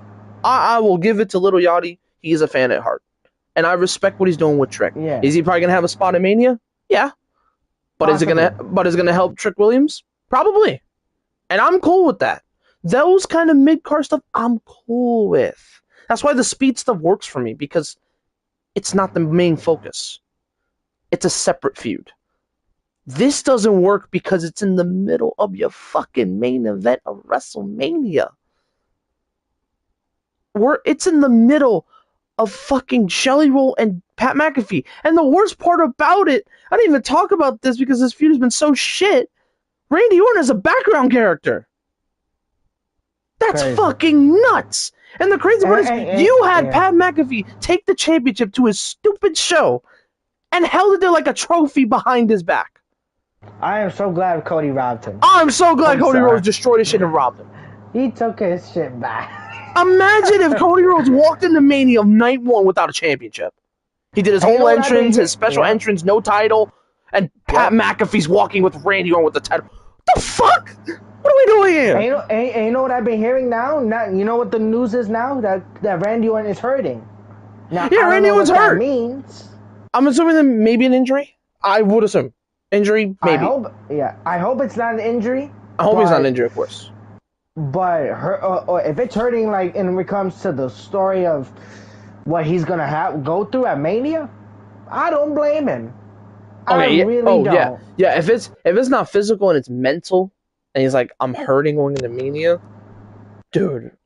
Randy Orton, Cody Rhodes was the easiest layup. Listen. I'm not gonna give grace to either Punk or Roman either. We'll talk about that. But at least I could say Yeah. that's a lot harder of a feud because their history is very slim compared to this. Dude, they got 20 years of history right here. 20 fucking years of history. 20 years. And you don't take advantage of it? Fucking stupid. Like, what the fuck are we doing here, bro? Yeah. What And are the we worst doing? part about it, between us, Manny, we gotta sit through that shit. Even if the match slaps, we gotta sit through it. And that's the worst part for me. Because I could totally say, Manny, let's just skip not skip night one, but skip this match. We can't. It's the main event. I can't skip it. I want to, but that's doing an injustice to WrestleMania. You know, I shouldn't have an injustice to Mania. It deserves justice of this criminal bullshit, but I gotta sit through it. I gotta sit through it. Do I want to? No. I really don't. Especially the finish. Like I said, Randy and Cody, they'll probably have hopefully a banger match. But the finish is where it's going to ruin everything. Whatever they got planned for the celebrity involvement, whatever they got planned, I'm scared. And that's why, at the same time, of two things. And that's why I'm more excited for night two than I am for night one. Because of that main event. Everything else is going to be great. I think everything else is going to be solid or good enough. Like Gunther Seth, I think, is probably going to be the match of the night. Like, that match is going to cook. Yeah. The speed match, that could be entertaining for the right reasons. That could be entertaining because of Speed's athletic ability. That could be fun. Liv and Stephanie, if given time, have potential to have a really good match. AJ, Becky, same thing. The women's four-way should be solid, be decent. And then Drew and Jacob, they're probably about to kill each other, so I'm looking forward to that. Big hoss fight. But yeah, like, that's the only reason why night one is getting criticized so much, is because of this main event. That's why WrestleMania is getting criticized to all hell, because of what they did with the main event. If they did it on the other half of the card, people would have been complaining, but they would have been like, all right, well, at least they're all in mid-card feuds. Like, I thought Jelly Roll was going to do the thing with Kid Wilson and Danhausen. And then you just have a random match on SmackDown, and that's it? Nothing happens after that? Seems kind of random to me. Yep. And I actually kind of liked the role they were doing with Jelly Roll. It was weird, yeah. But I actually liked that idea more than what we got here. Like, I liked where Jelly Roll was elevating Kit Wilson and The Miz. I was fine with that. And then you scoot him in the main event. He's probably gonna walk Cody to the ring. Like, no, bro, no. And I like Jelly Roll as a person. I do. This is not his fault. I don't. It's just, why are they involved? It's just a why. Yeah. It's just a why at this point. Yeah. But I guess to try to salvage this as best I can, even though I'm gonna be really sad when I say this prediction. Oh, I want to say this as well. Doing all this to try to get Cody booed is such a fucking stupid idea. I just want to say this now. To do all that to get Randy booed is fucking retarded. Yeah, I'm sorry. Because Randy is too likable right now. Way too likable. The only reason people are booing Randy is because of Pat. The only reason Randy's getting booed is because of Pat. That's the only reason why. That's the only reason why. And I'll give it, his mic work is amazing. But he has just no place to be in the storyline. No place. And another thing, though, too, I'm not going to lie. You know what? This might be sound shocking to you, Brian. Even though he's not my pick. But I will be so glad if Cody wins at Mania. Oh my God, I was about to say that. I literally said, bro, in my heart of hearts, I will be so glad. I am rooting actively for Cody Rhodes. Not because I want him to retain. No, I'm rooting for him so Pat McAfee doesn't have to hold that fucking title at the end of Mania. And not just that, though. To save pro wrestling, I feel. Because this is what I feel like this is. This has become pro wrestling or WWE versus TKO. And at the same time, I don't want to say that, but with Randy Orton, because I feel like this reign, if he does win this could ruin Randy Orton's win as champion. His 15th. So if he, his 15th title, even though it could be memorable, will be a shit show if Pat McAfee is around. It will be. It will 100% be. It's literally the same thing with Cena, but at least Cena won 17. He had it right there. And I get it. People didn't want to go heel, fine, whatever. I get it. But at least he won 17, and plus Travis didn't hold the belt up. It was Cena who held the belt up. So I didn't care at that point. I was like, you know what? Happy Cena won 17. Even though it could have been done better. Yes, I agree. There's different choices you could have done. But at least you had the story right there. The main story focal point. Can Cena win 17? This story, you don't have a focal point. You don't have a main plot. Your main plot is celebrity bullshit and TKO bullshit, which is not a wrestling story at all. That's not a wrestling story. So you know what? Just in general, I'm going to have to unlock this. So meaning that this will be... this is tough. I'm not going to lie. I cannot lie. This whole trajectory of this story, of the main event, has got me puzzled. So with that being said, I feel like I'm gonna have to unlock it. But if I have to choose, Okay. So I'm gonna say, just for prediction wise, I'm gonna go just for the show or whatever for this episode. I'm going with Randy Orton. Okay. But my true decision will be locked until tomorrow. I'll say, give or take. Okay. You got 24 hours to make that choice. You have until Saturday to lock that in. All right. Mm-hmm. I'm unfortunately, even though this breaks my heart, not because not the person that's involved in the match. If Randy wins 15, brother, I'm going to be the happiest dude alive. I'll be like, fuck yeah, Randy Orton, 115. But it's going to be such a bittersweet when I see Pat McAfee walk up and raise his hand, because I'm going to be like, you motherfuckers, you could have just had Randy have his own moment. So, sadly, and I even put it in my prediction note, sadly and depressing enough, not because of the person, I am going to be picking Randy. And unfortunately, I'm not changing my pick. In my heart, I hope fucking Cody wins. Generally, I hope Cody wins. but I think they are going to go Randy. Especially hearing the rumor now that the Backlash main event is... Seeing what this Backlash main event is going to be after Mania is fucking depressing. Yeah.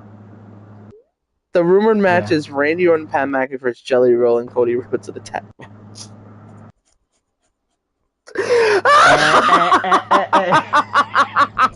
I can't believe I just uttered those words in 2026, but yeah, I'm I not said gonna it. lie though, that caught me off guard.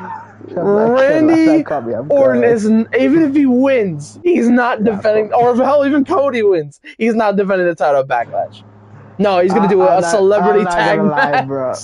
I'm not gonna lie, bro. Not even that caught me off guard though, but your laugh caught me off guard. I'm not gonna lie. Oh.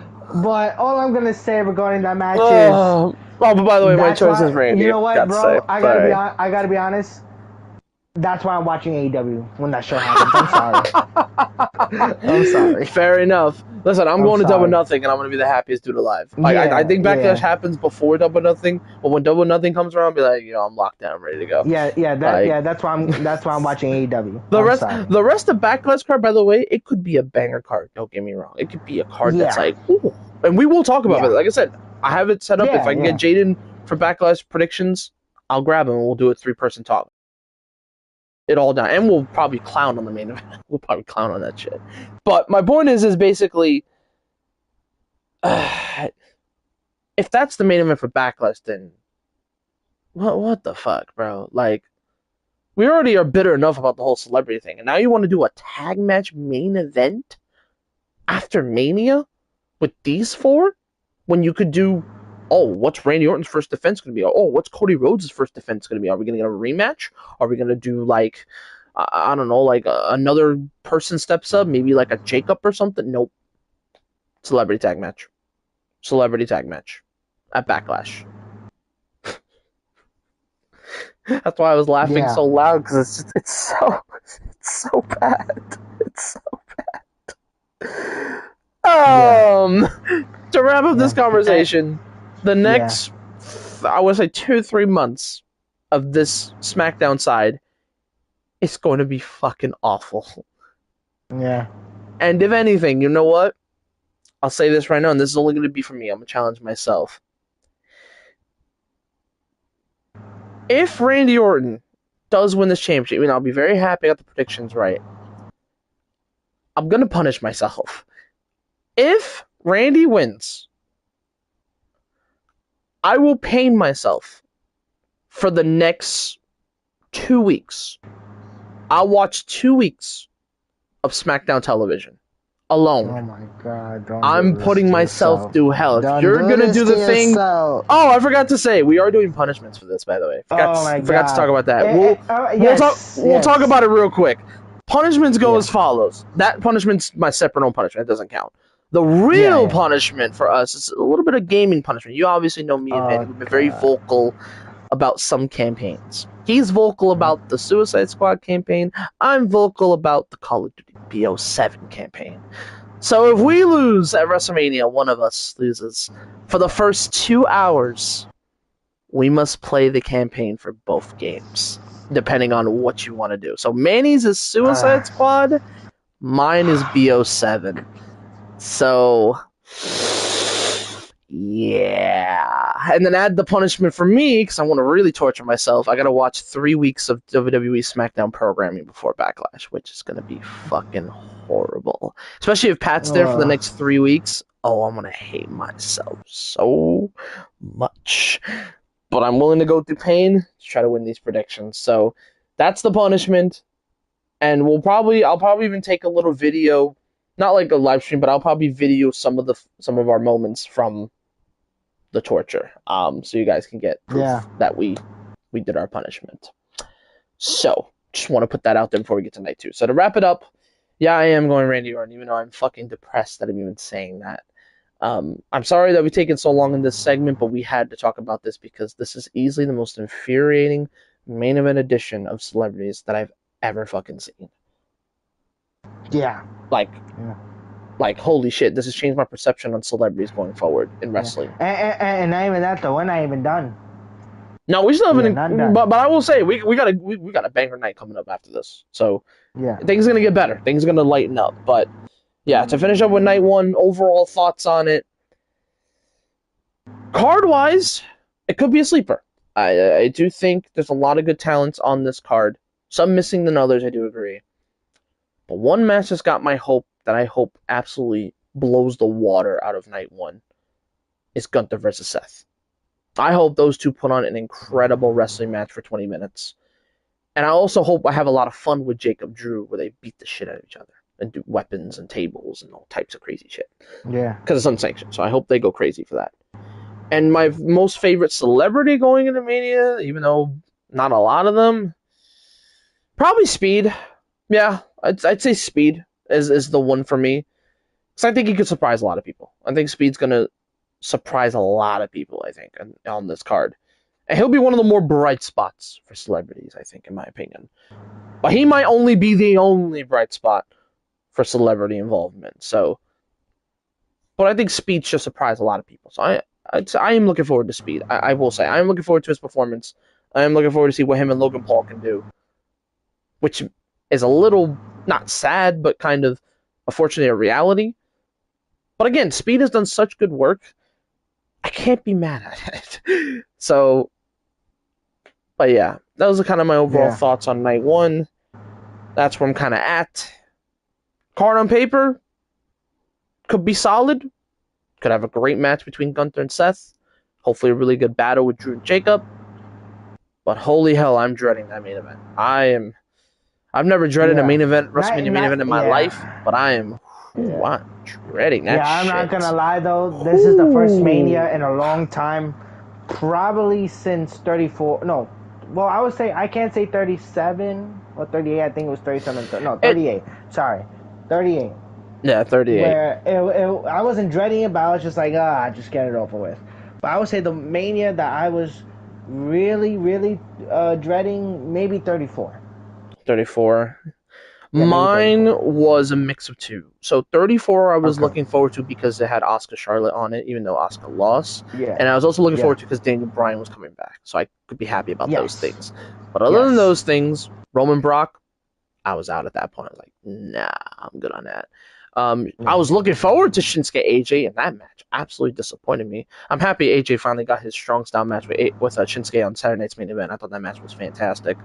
On WWE television, people understand why that style works if you give it time. But not only did they put it at the wrong match on the card, the match was slow, it was uninteresting, and it just didn't work. It just didn't work for me. But hey, they got a chance to make it up years later, so good for Shinsuke and AJ.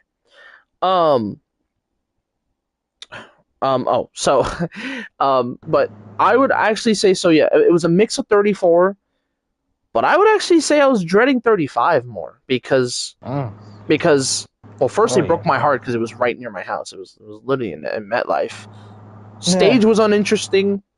I guess Seth finally getting his moment was good again. Yeah. Seeing an Elias, that was a fun surprise. I was like, that's pretty good. I think my most anticipated moment was, and I'm sure you can definitely 100% agree, I think the most interesting moment of the night was Kofi winning the world title. Yeah, that and Cena and Elias were the ones I was like, ooh, that was good. That's a WrestleMania. That's what I'm talking about. Yeah, but then as the night went on, like I was like I said, I liked the feud of Batista Triple H. The match wasn't bad. I think if it was put on a little earlier, I think it would have had more love. But it was brutal. It was very much brutal for Batista's last match. I think he did a wonderful job, got in shape and everything. So respect to Batista. Still this day, I still respect him to this day. I hope he gets that Hall of Fame induction. But yeah, like other than those few things, 35. I was like, I'm not looking forward to this. Yeah, I will say it there. 35 was probably the most uninteresting arena, probably in the history. 1000%. Like I said, 36 I give a little grace because it was pandemic. So that's why I wasn't as mad at it. And plus the Boneyard match on night 2 and the Firefly Funhouse match on night 2 were pretty fun. Cinematic masterpieces. Yeah. But then 37 got my hype back. I was like, oh, wrestling's back. 37's back, and 37 was really good. I had a really fun time with 37. Yeah, They had they had that they was had a that good cool Mania. stage with like the pirate ship. They had Yep, the Bianca pirate ship. and Banks main eventing. They had Yep. Roman Edge and D-Bry main eventing. You couldn't ask for a better 2 nights. So good shit. Good shit, WWE. Anyway, but yeah, that's what we think Yeah. on night one. Dreading the main event, but I am looking forward to Seth Gunther. I hope that can balance out my dread. Hopefully. Yeah. Okay, on to night two. And man, are we starting off hot. So note to self, by the way, for anyone knowing that has ESPN, on main ESPN television, night two will be completely free. The first hour will be free of charge. You can watch it on both ESPN Unlimited and ESPN. Main ESPN, mind you, like not even like ESPN 2, like main ESPN, like ESPN, like big boy ESPN. So it's going to be in front of a lot of eyes. So I will give WWE that. That is pretty cool that ESPN's going to have wrestling. Very cool. But we going to start it off with my anticipated match of the whole nights. Yeah. It's time for a monster fight, ladies and gentlemen. It is the best built feud in WrestleMania. It is the best built story going into Mania. And my most anticipated match, it's time. It is the ruler of WWE, the newest, brand new superstar of WWE in Oba Femi. Oh! Versus the former reigning, defending, undisputed WWE champion of all time, the Conqueror, the Beast, Brock Lesnar. Let's fucking go. So where do we even begin with this? It started a few months ago in Atlanta. Brock Lesnar returns back to TV after falling short at the Royal Rumble. He got eliminated, unfortunately, ceremoniously due to yeeting and LA Knight and Cody Rhodes. Kind of crazy still that happened, but it is what it is. Brock Lesnar returns to TV, and we're ready. We're like, all right, what is Brock Lesnar going to do for WrestleMania? There was a rumor that it was going to be Seth Rollins, which I wouldn't mind that because they haven't fought in a while, but it would have been like, oh, we kind of already seen already, but I was still interested. But then they pulled the swerve because we were wondering who's going to accept the open challenge. Seth Rollins comes back with the masked man and everything. Brock destroys all of them in 5 minutes. Like, holy shit, Brock destroyed the whole gang. It was kind of crazy. He was about to destroy Seth, and the lights go out, and we're like, oh, who is it? And then all you hear is Oba's music, and I'm like, oh, it's happening. Oba Femi is going after Brock Lesnar. I was like, oh my god, the dream match is happening already. And then Oba did the most incredible fall from grace. He lifted up Brock so easy. It got me high. I was like, oh my god, let's fucking go. Brock Lesnar, Oba Femi, let's fucking go. Let's lock the fuck in. And then it was announced the night after with the graphic that it's official. Brock Lesnar, Oba Femi for night 2. Let's fucking go. Then the feud got even better. We had our first face-to-face. They wanted to kill each other. There was stuff thrown. There was things tossed. It was insane. And then they had another face-to-face, and Oba held his ground. He hit a clothesline on Brock Lesnar and basically knocked Brock down his ass. I was like, holy shit. I've never seen Brock manhandled like this. Then we get closer to MSG. Because we're on the road, we're going to New York. We get a epic segment with Brock Lesnar and Oba Femi. Basically, Brock is in fight gear. He's not even in clothes anymore. He's in fight gear. He's ready to fuck shit up. He's ready to fuck up Oba Femi. And then Oba Femi comes out, and shout out to New York. I want to give y'all some grace. MSG. Y'all knew the assignment, bro. Make Oba a star and chant his name and let him walk down the ring. Let him strut to the ring. It was beautiful. Shout out to New York, because y'all cooked that night. And we had an epic conversation. Now, they didn't throw hands or anything. Oba fucking tossed the fucking security guard like a pizza. That shit was insane. Yep. And it was fucking crazy. They didn't fight because Triple H got involved, but they're like this close to ready to beat each other up. Then we get to the following week. Again, they tried to do the contract signing, and obviously when you have Oba and Brock in the middle of the ring, yeah, that's not going to go well. So a brawl happens. An absolute brawl for about, basically 30 seconds on TV. Unfortunately, they cut away.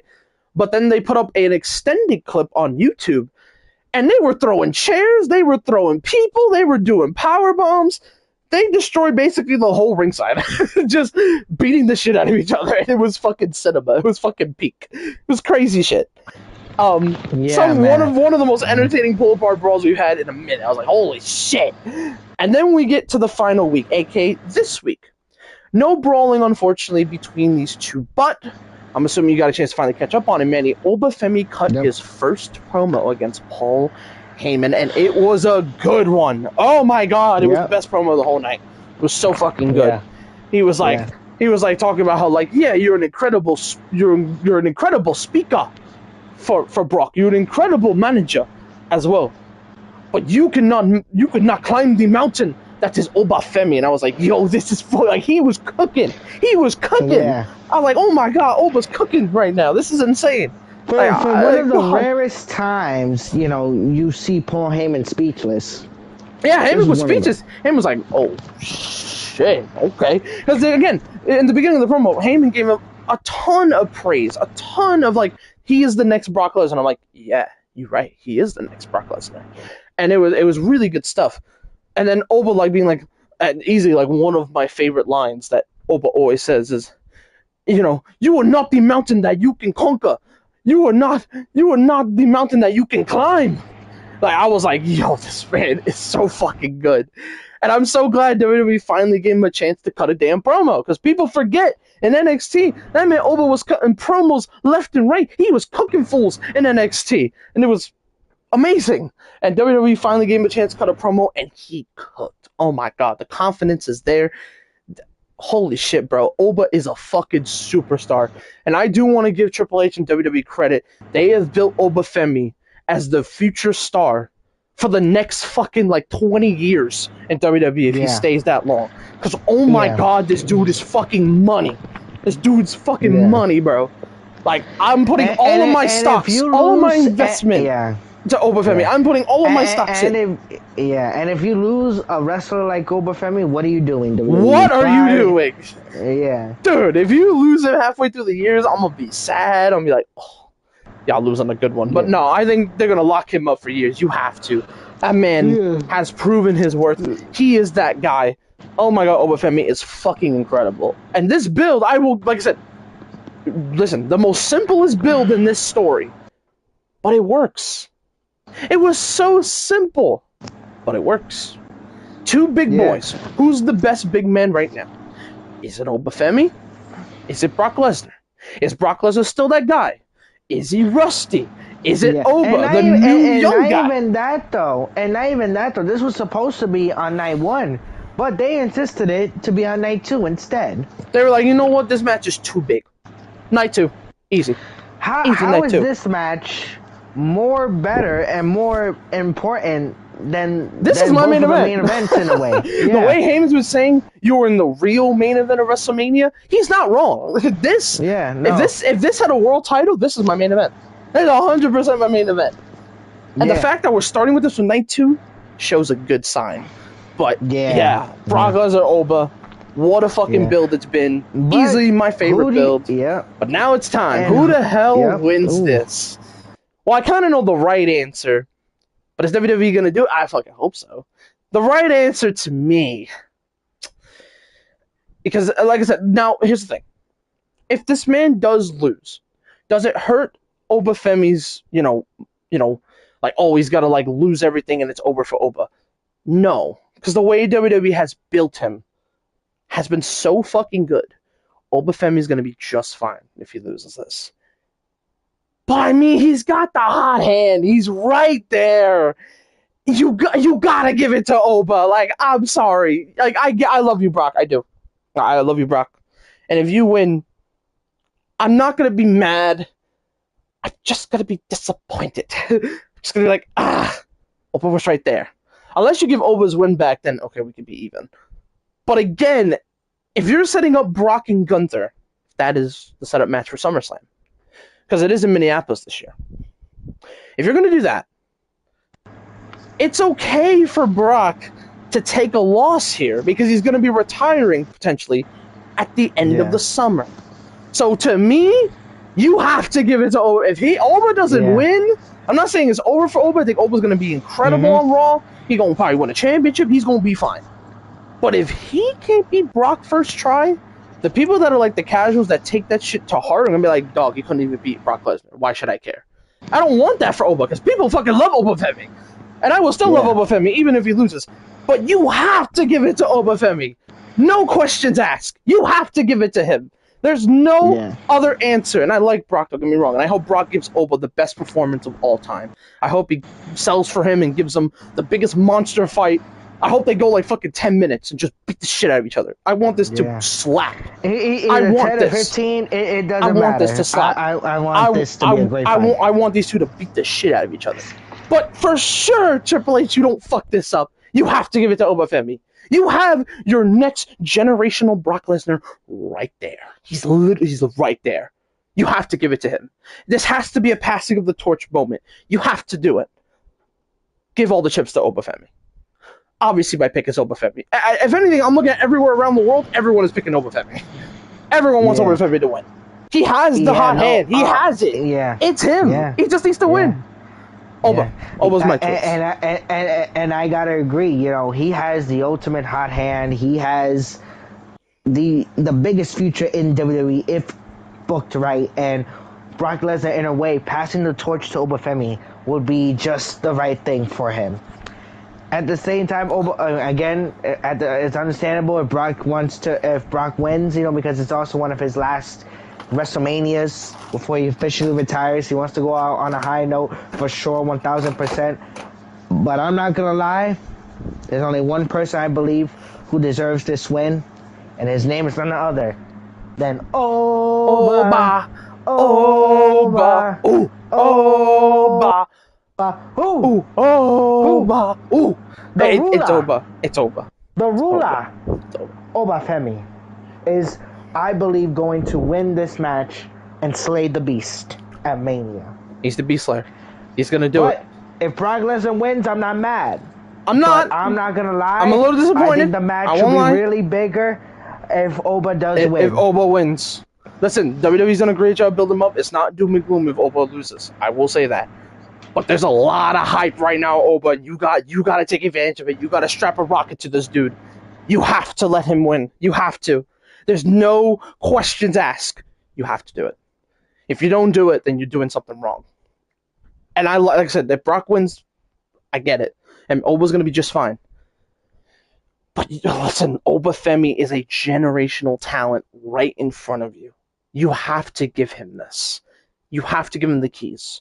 You got to do it. You don't do it here, then I don't know where you go from there.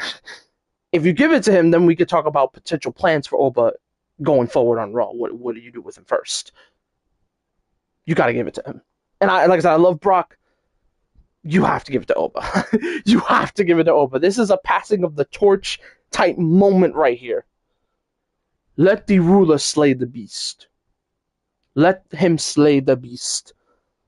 It only makes sense. Okay. Damn, I'm so fucking giddy for that match. Oh my god, I can't wait.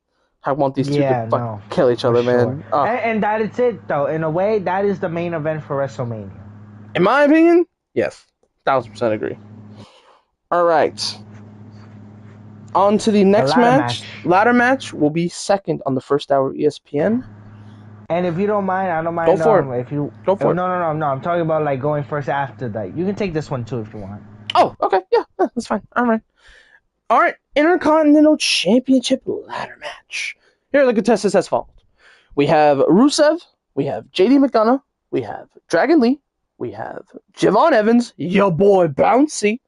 We got Rey Mysterio. And we have the champion, Penta Aceto Miedo, a.k.a. Penta. Now, listen, when this was announced, even though it's not really a story here, this is just going to be a fucking phenomenal showcase of guys. This could be one of the best ladder matches in a long time. There's a ton of great talent in this ladder match. Guys like Javon, guys like JD, guys like Dragon Lee, Rusev, and the legend, the GOAT, Rey Mysterio. So overall, quality-wise of opponents, oh my god, this ladder match, if this ladder match doesn't slap, then there's something wrong. There's no shot this match is not entertaining. Like, there's so many spots that these two could do. Javon Evans is one of the most exciting young prospects on Raw right now.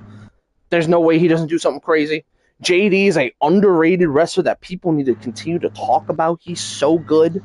Dragon Lee has had a hell of a renaissance after joining AJ Styles on the team. Now he's got his own singles run going right now.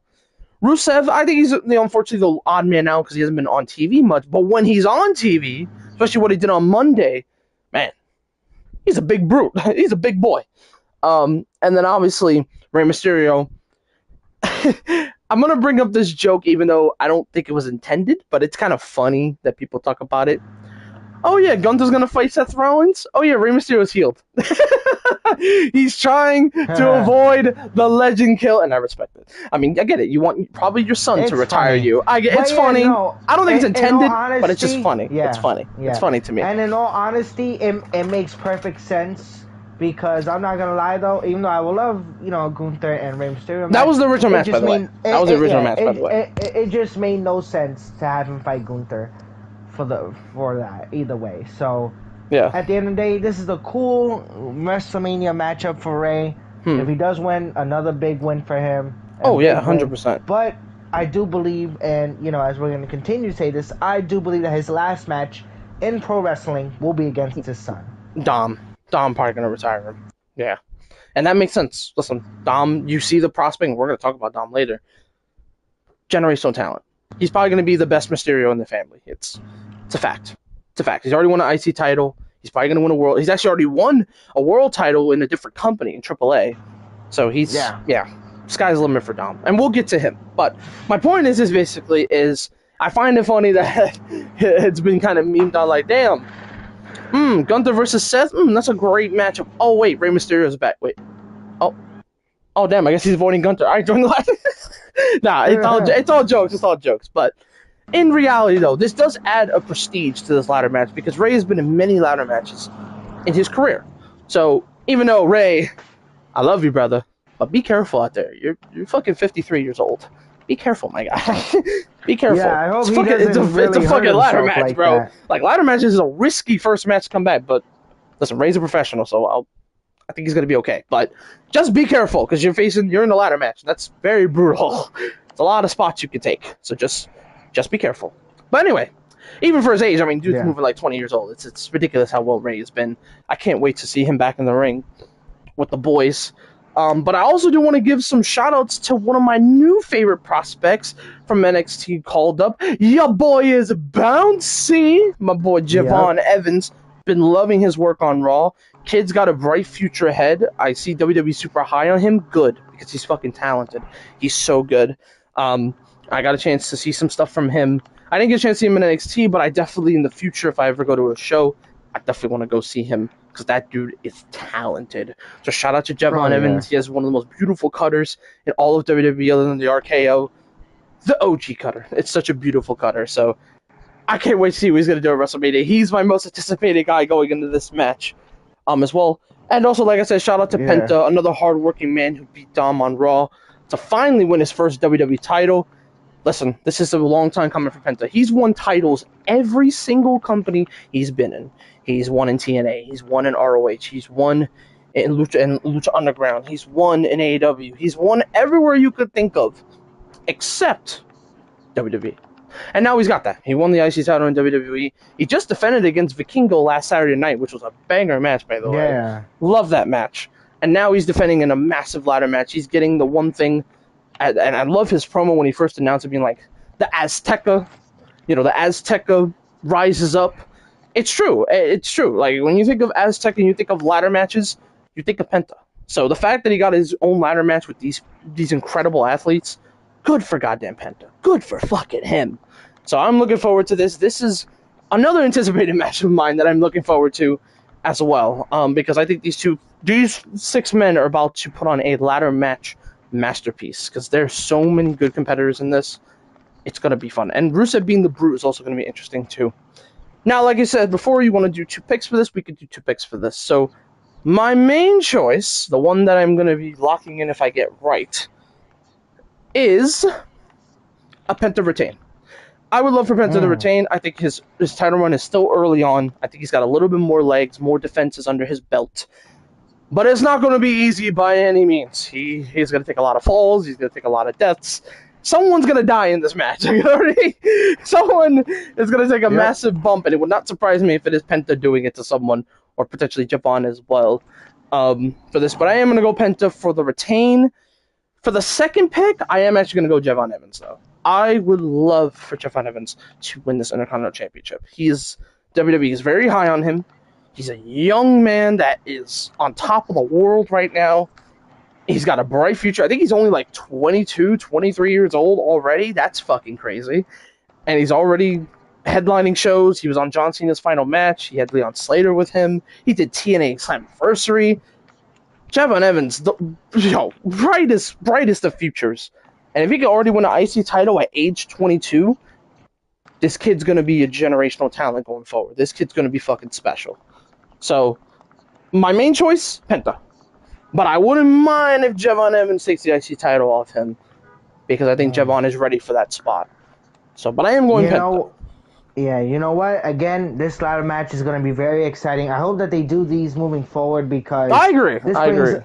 this brings a lot of more excitement to This WrestleMania, does. especially. So I do hope that they do that. Yeah. But for me, I personally believe that Penta. I would say the same thing that you said. Penta and Javon Evans, I believe, will be the two to possibly win this match. I respect that. I So respect I that. believe we're gonna go the same route when it comes to that. I will also throw this out here for two other choices. Yep. JD would be kind of a surprise, kind of cool pick, because JD, he works his tail off when he does singles matches and stuff, when he stays healthy. And then Ray would just kind of be a feel good story. Ray's final potential title run, IC title. Doesn't necessarily need it, not really, but it'd be kind of like a cool, like, oh, like Rey Mysterio's going to get one more title run before he probably retires kind of thing, which would be kind of cool. And I wouldn't Yeah. mind that. I wouldn't be opposed, but actually, if anything, I'd be very happy for Ray. But 100%, Penta and Javon are easily my two choices. Either Penta retains or Javon Evans wins that IC title. For me, 100% for me. So I 100% agree. But yeah, that ladder match is going to be something else. I'm so Oh ready for yeah. that ladder match. Oh my god, I can't wait. Yeah. No facts. Yeah. Yeah. At the end of that, I'm gonna be interested to see, what happens either way. You know. 100%. All right, Manny, I've done enough of starting it off. You still have the following matches. Where do we go next? I think we shall go to none other than Dominic Mysterio versus Demon Finn Balor. Okay. All right. Let's do it. All right, man. Floor is yours. Go for it. Man, this has been a long time coming for this feud, especially with Finn versus Dom, especially. Oh yeah. And again, they've been in the very beginning of Judgment Day, So it's gonna be really good to see these, guys, get into, finally a rivalry which we just been waiting for, in all honesty. So yeah, I am excited for this match, and especially for when we get the true version of Finn Balor.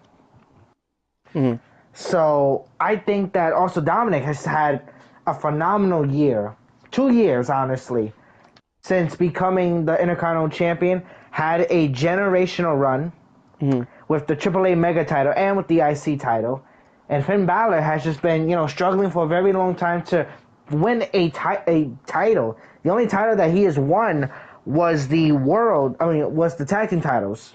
Those were the only titles he won. He took a break from fighting they didn't really give him a chance for the world title scene until, with CM Punk.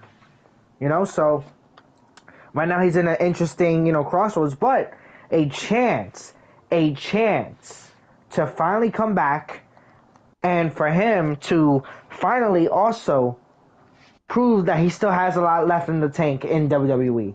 To finally capture the title that has eluded him his whole career, and that is none other than the WWE World Heavyweight title. So, who do I think wins this match? I gotta go with the Demon. Even though I will admit, they messed him up in a lot of ways with the botch finish with Roman Reigns. I'm Hmm. sure you remember that, Brian. Oh, One of oh, the oh, oh, worst. a thousand percent. I remember that. I remember watching I'm that. sure you Yes, I remember do. that. I Yeah. do. I do. Yes. One of the worst actual finishes in in probably the Roman Reigns run. I'll say that. Oh, 1,000%. 100%. It was definitely up there. But at the end, I will say that this is redemption. Hmm. This is absolute redemption for Finn Balor, which is why I'm choosing Finn to win this match. Hmm. Yeah, I think while I would have liked, even though, like I said, am I happy the Demon's absolutely back? Yes. And I think, unfortunately, the situation with, even though it's such a stupid reason, spoiling the surprise, unfortunately, is not the best thing to do. You could have kept it as a surprise entrance mania, but unfortunately, we just don't live in that reality, unfortunately. But it is what it is. I would have liked it to be normal Finn because I think he needs that one more because people are going to kind of bring the argument, okay, if the demon wins, does Finn Balor need the demon to win every time? Even though I don't believe that, I could kind of get the No, argument of why you would think maybe babyface Finn or yeah, babyface Finn getting a win without the demon would help that situation. So I get it, but is the entrance going to be fucking cool? Yes. Is the moment going to be awesome? Yes. Is the match going to be good? Yeah, probably. Probably going to be a good match with Dirty Dom. absolutely. Yep. So definitely going to be a fun one. Yeah, this is the easy one for me though. 100% Finn Balor needs to win this. Finn has lost so much, like a lot. So Finn's definitely has to win this one for sure. Do I think the feud is over? No, I think you could do legs with this. I would say at least maybe after Backlash, you could do something. Maybe not with the actual demon, but maybe do with like um clean face Finn and maybe give him a win or something to start building up that credibility again because a lot of damage has been made. He gets pinned a lot, so hopefully that they fix that and they give him some wins and they start building him up, give him different feuds. Now that he's going to go on his own, he's going to be a babyface now. Um, so yeah, but I think after this, I think you could do at least one more match with these two, and then you figure out what you do next with Finn. And Dom, of Yeah. course. Oh yeah. Yeah. But yeah, no. At the end of the day, this is a chance for Finn Balor to finally get to that world title scene that I feel he's just been robbed of. Yeah, the robbery for that world title scene is it's For insane. him, for him mostly, I think. For Yeah, him, yeah, the robbery, he's man, been through it all. man. He's been through it all. Yeah, And I will say this though. I will say that I believe, should have been one of the main people that I would have said could have been the winner to dethrone Roman Reigns. yeah, he could have been in the contention. You would have to make a believable story for that, and especially since Vince is booking, there's no way that happens. But I Yeah, would even argue he should have been the one to beat Seth that night when Priest fucked yeah, up with the briefcase. I still say to yeah, this day, Finn should have won that title that night. Should have been Finn. yeah, yeah. But You have said that. you know, it is what it I is. get, I guess fate, has a way of, Yeah, twisting on seriously, itself at seriously, the end of it. But seriously. if you don't mind, let me do one more. I'm Oh, just gonna get this one out of the way. Jadria. Um, It's Jadria, isn't it? no, no, no, it wasn't. It was actually I'm gonna do Sammy Oh, and Trick. oh man. Yeah, that's Yeah, okay. Look, I just want to preface this before me and Manny rip this absolute thing apart. yeah, We do not hate Sammy.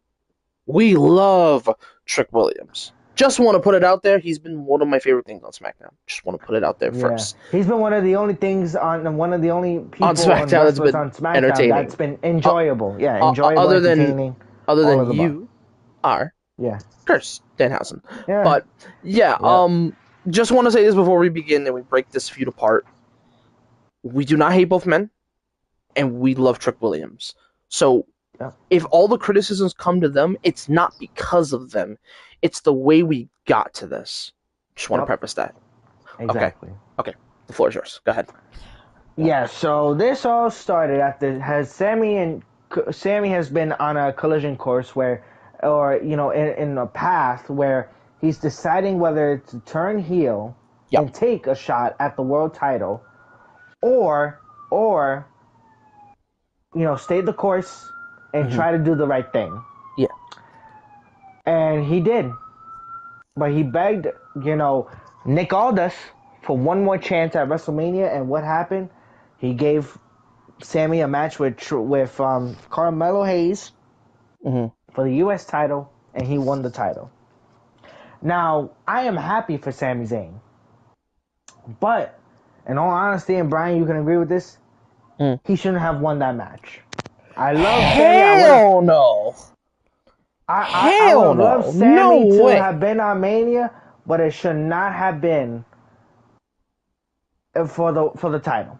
I want to know this as well. They were already technically announced for Mania when Nick Aldis announced that Trick was going to be on Mania.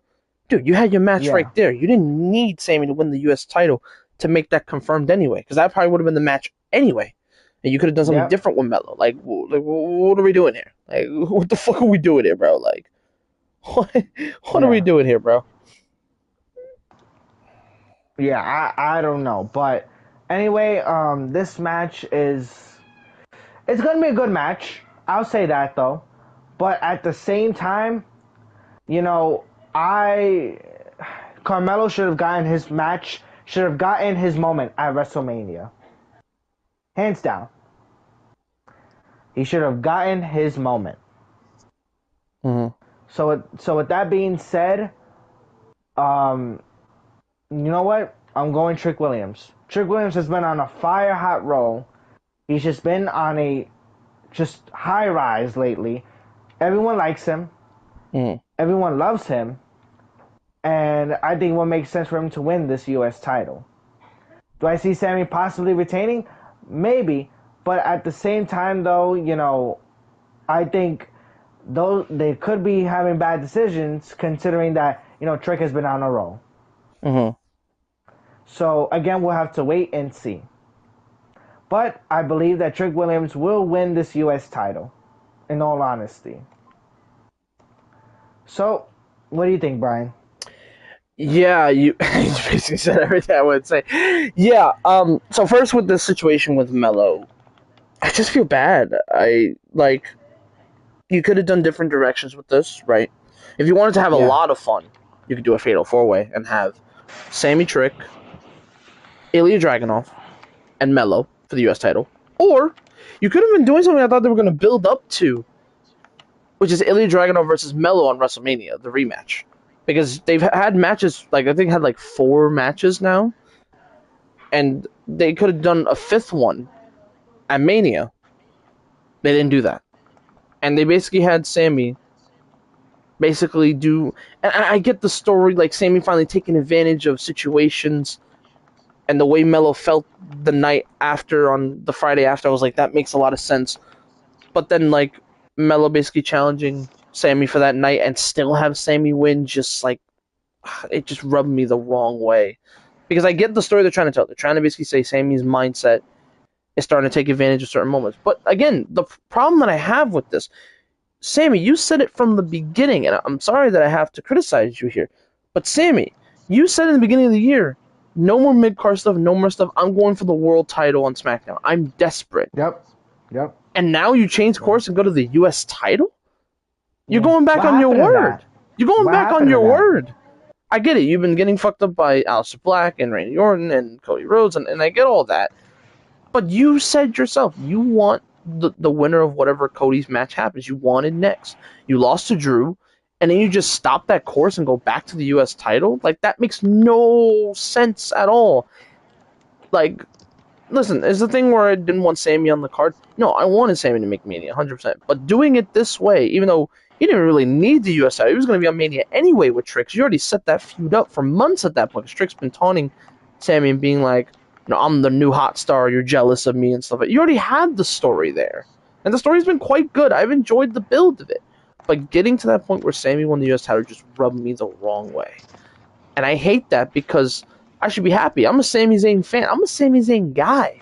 But even I Yeah. am like Yeah, getting a we little both sick and are. Yeah. tired. I'm getting a We little sick both and are. tired of like this kind of character of like winning all these mid card titles. I'm even getting a little sick of it, and I hate that because I love Yeah. Sammy. So overall, as a person, like I said, Sammy wise, whenever he wins a championship, good for Sammy. But he should be nowhere near that mid card title right now. It should be focusing on the world Yeah. title. So it's like, Yeah. what are we doing here, Yeah. man? What's Um, happening with that? What was the whole point of him saying all this and that if he wasn't going to be in that world title that scene? world title scene. Which is why I hope that Trick takes the U.S. title away from him I agree. after Mania, so that he can go and focus on that world title scene and mash up with guys like Jigga Fatu, Drew McIntyre. Even though we've seen him and Drew McIntyre 5 million times at this point, but he deserves to still be a part of the conversation at the end of the day.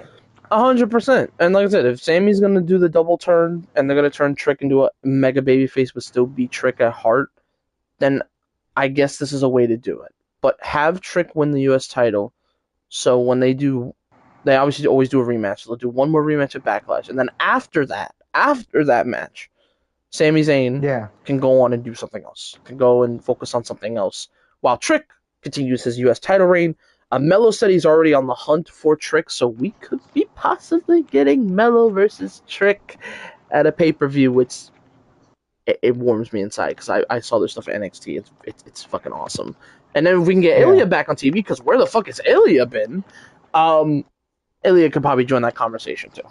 So overall, am I gonna be happy for Trick Williams if he gets his moment? Absolutely. I'm gonna be like, yo, give this man everything, bro. Hell, that crowd's probably gonna explode when he wins that title, thousand Oh percent. yeah. Oh, I also do Yeah. expect a little bit of a spot with Little Yachty because I think he's gonna be with Trick at ringside. There'll probably be a little shenanigans, but nothing crazy. I don't expect nothing too crazy. Um, Yeah. Probably. but Yeah. yeah, like I said, easy choice here. Trick got to win. If Trick doesn't Yep. win, the only way you kind of salvage it is if you do the double turn and Sammy goes fully embraces the hate. If you do that, then I guess I could be okay with it. But I'm still going to be like, damn, why did Sammy win the Yeah. U.S. title anyway? This should be world title stuff, yada, yada, yada. You get the point. So, yes. But yeah, 100% Trick Williams. Trick got to win. Trick got 100% win. Yeah. So, I agree. Yeah. Totally agree. All right, I guess I picked now. Wait, like I said, Yep. You go. we only have 2 matches left. Let's talk about this women's situation. I'll keep it brief because this was a very, very, very not the not the best view, but I'll try. Yeah. So we got the women's undisputed championship, as it is the challenger and the elimination chamber winner Rhea Ripley versus Jade Cargill. I want to note this real quick. Was this WWE's original plan? No, it was not the original plan. The original plan was Bianca Belair. But Bianca Yep. Belair is still hurt, or she's trying to get cleared. She has not got cleared yet. So, I mean, maybe this week, maybe she gets cleared and then something happens and I can add on to that. But for right now, no Bianca. So you got to get the next Yep. best thing. Even though, like I said, am I happy Rhea's on Mania? Of course I am. You can't leave Rhea Ripley off Mania. You're crazy if you do that. But I would actually argue the better story was actually Charlotte Flair. The better story was Flair. She was looking at Jade for the past 5 months, and they didn't go Charlotte, which kind of surprised me. I get it; they want to do the thing with the whole Charlexa team, which I have enjoyed. Don't get me wrong. Yeah. I will. I But have enjoyed it as well. but I think now more than ever, now that Charlotte has all this support and everything, and when Bliss probably finally turns on her, it could be at the tag match. I didn't bring that up in the tag match, but there's a possibility where Bliss turns on Charlotte and costs them the titles, and they go on their program, and then after that, maybe Charlotte goes after the winner of this match. Potentially, I could see that. But for Yeah. now, it would have been a perfect opportunity, especially since Charlotte has rebuilt her name, have her face Jade. But they didn't do it. And listen, if they save me for a bigger time, fine. That's fair enough.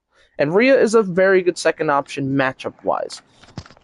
But man, this story not only ruined a lot of plans for a lot of people that are going to miss Mania, but it ruined a lot of intrigue. Because when I first saw this matchup, I was like, ooh, okay. Jade Cargill, Rhea Ripley. That's a big women's, big girl kind of matchup. Who's got more muscle? Who's stronger? That's a good powerhouse match right there. But then they started doing promos. Rhea tried her best. I will give it to Rhea. But unfortunately, Jade has Yep. done no favors for this, and it's just like it feels like there's like no care. It's not as careful as, like, say, Liv and Stephanie, even though they've had less time than this. Um, Yeah. they did do the thing where Michin and BFAB join, I guess, their version of the baddies, which I guess is interesting enough, I guess. But the way it happened was like kind of like, okay, like this is kind of interesting, but it's like, how does that work? Because you've been beating these two up for the past 5 months. Don't know how that works, but anyway, that happens. Yeah. They start beating up on Rhea. Rhea finally gets help with Io. This is where my problem lies. Not Riho reuniting. It's not my problem. My problem Yeah. is now that you took out Io in this feud, even though honestly the way you took her out was super weak in my opinion. All you did was a kendo shot and her arm, like big whoop de doo. Like I get it, kendo's hurt, but 3 kendo shots and a jaded like that's not riveting. That's not beat 'em up. Like if you did it on the table or you put her to the announce table, okay, I could see a world where like, oh damn, she hurt. But that was just like, it was kind of light. It was not brutal Yeah. enough. They had to go brutal here. They didn't do it. They kind of went the safe route. Yeah.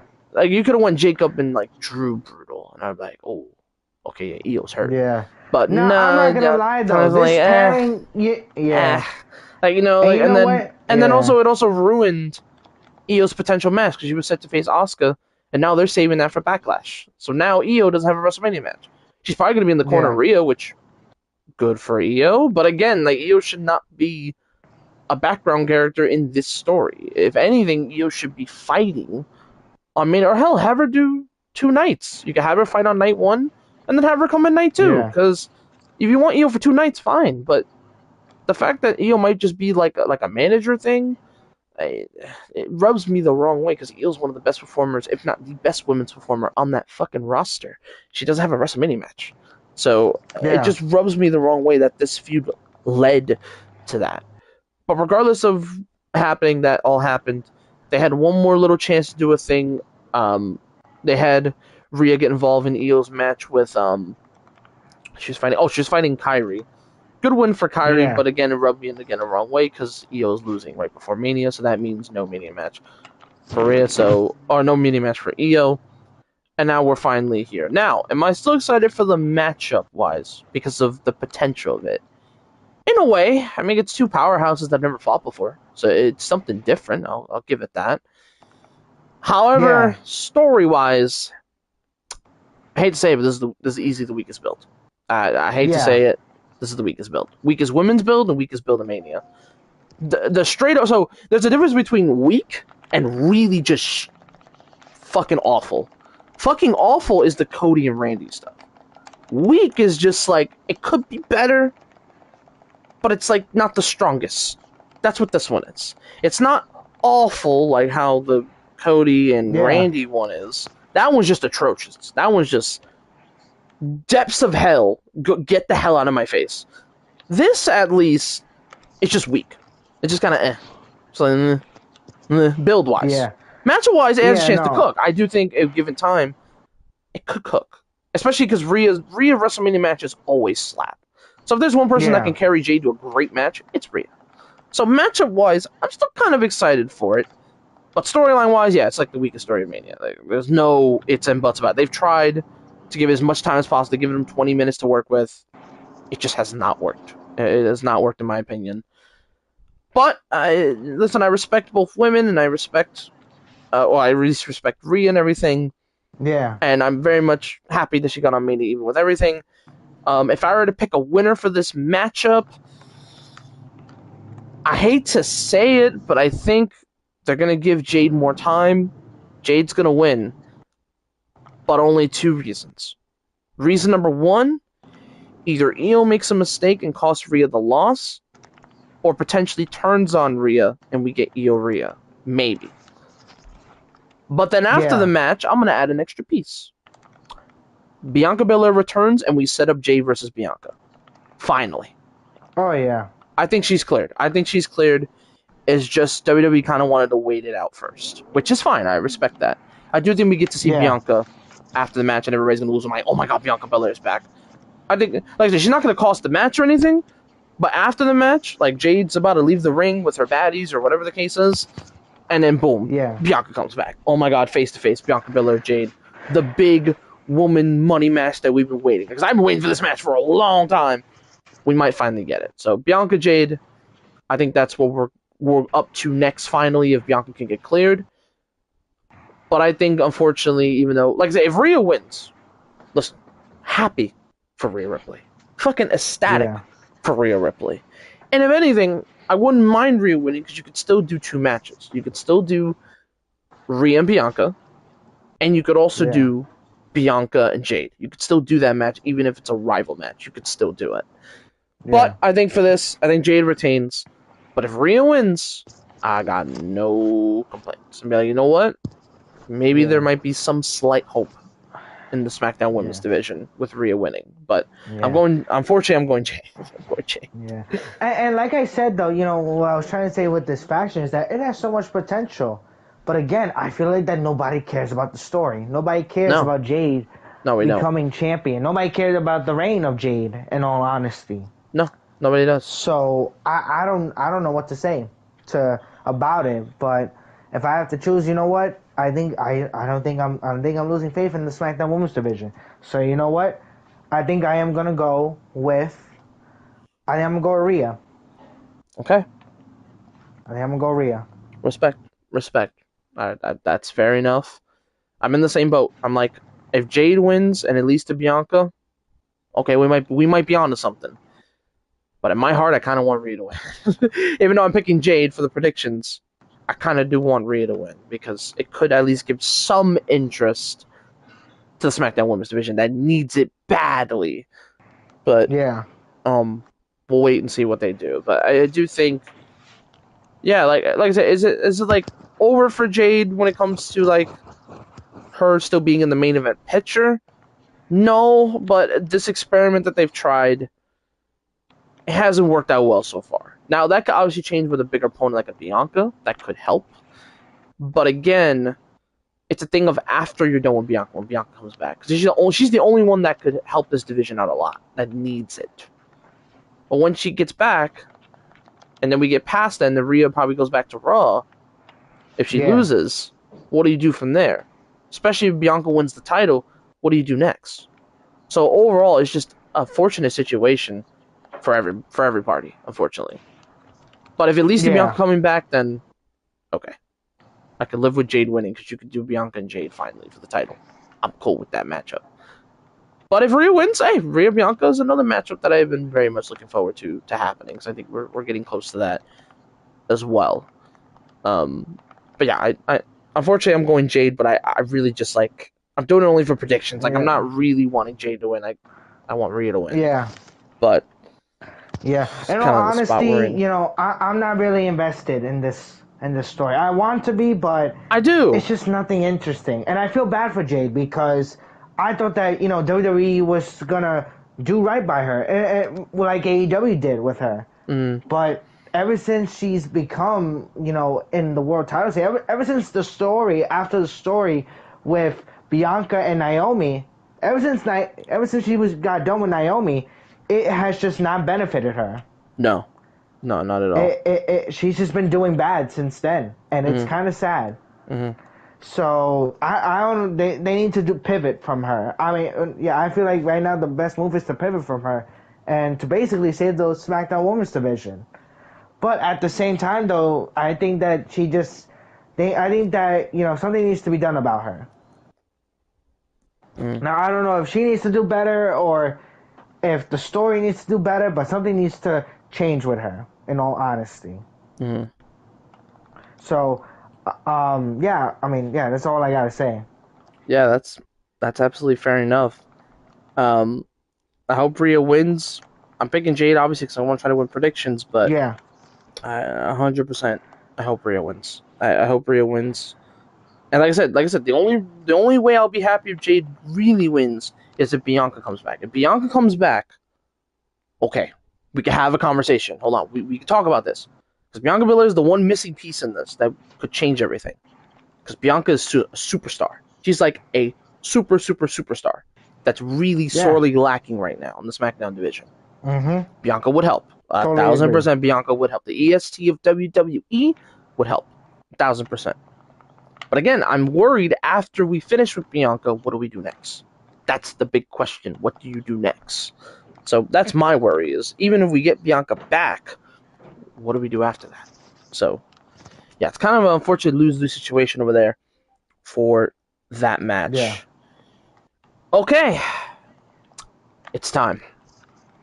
Main event of night Here two. we go. Even though I like talking about this match more than Yeah. night one. Night one, fucking atrocious. Yeah. This Yeah. one, Yeah. I'm actually It's decent. I'm unsavable. actually decently okay with talking about. For the night two main event, we have as followed: the Tribal Chief, the OTC, the head of the table, the Royal Rumble winner, a finally mostly deserved Royal Rumble win, Roman Reigns, versus the voice of the voiceless, the man of Chicago, the man, the Yep. myth, the legend, the man who basically changed professional wrestling forever. CM Punk, Punk. the best in the world, the World Heavyweight Championship. Ladies and gentlemen, this is your night two main event. Now, going into this feud,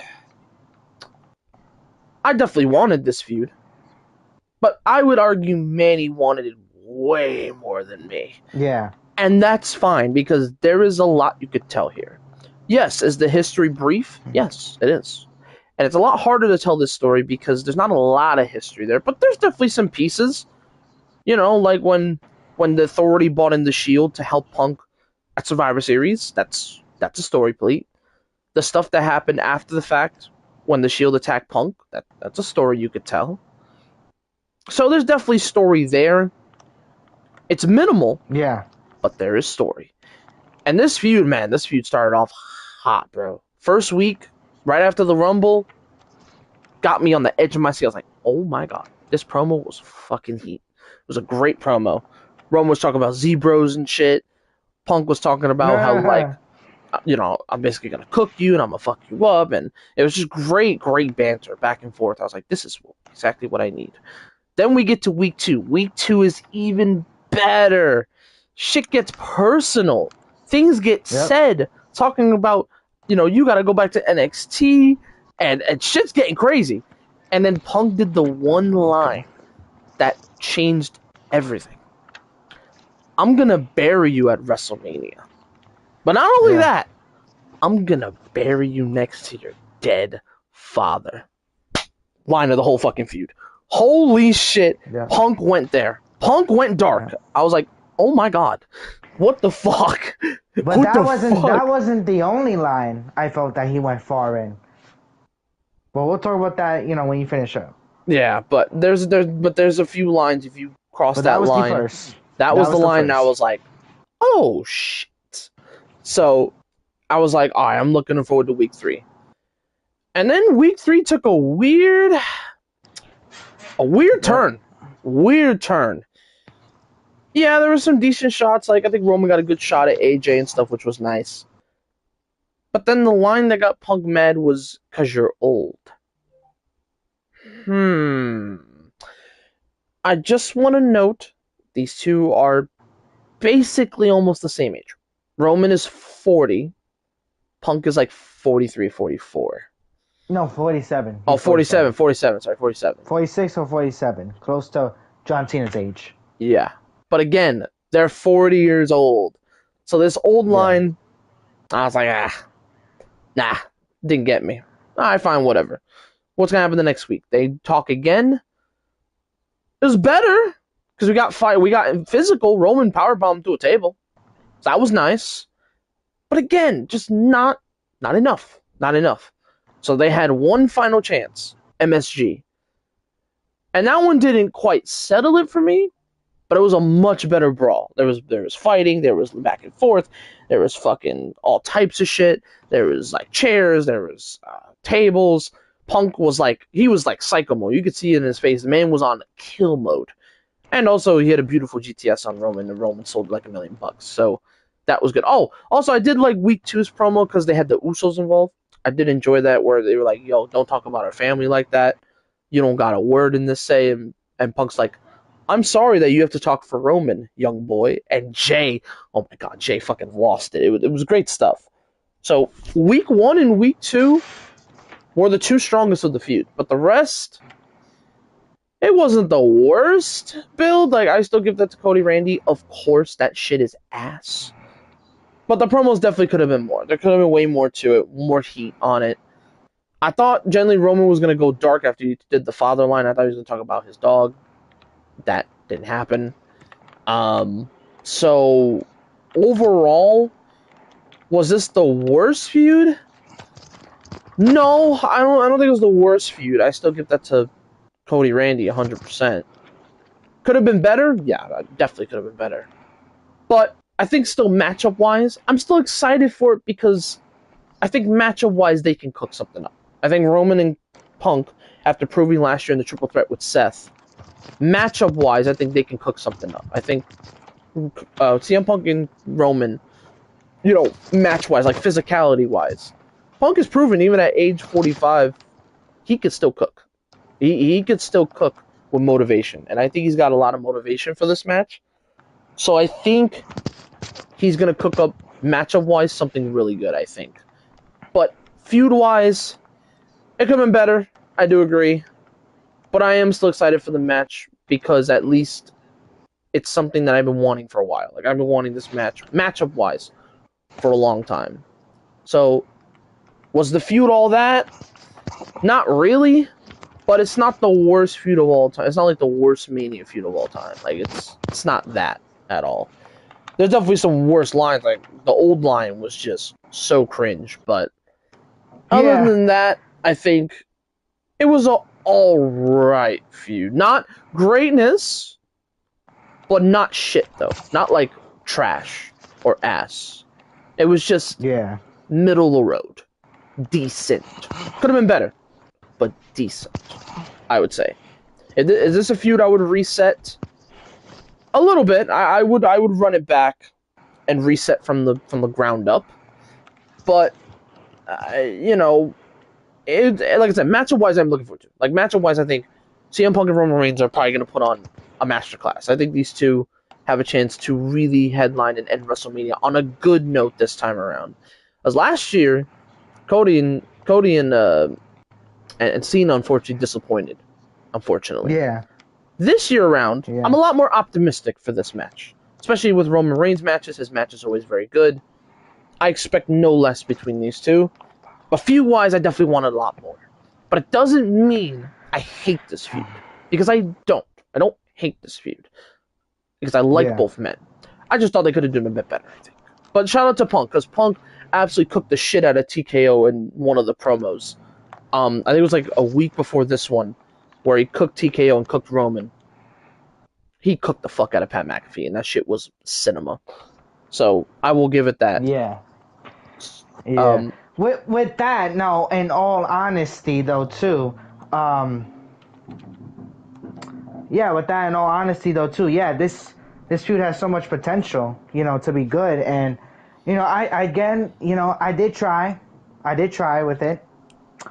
It was solid though. I will say this: it was more. I'd rather talk about this than night one. oh, Night sure. one's main event. Oh, 1,000%. It's Thousand it's more percent. at least better. But you cannot lie, Brian. The thing that carried this feud, the person that carried this feud was CM Punk.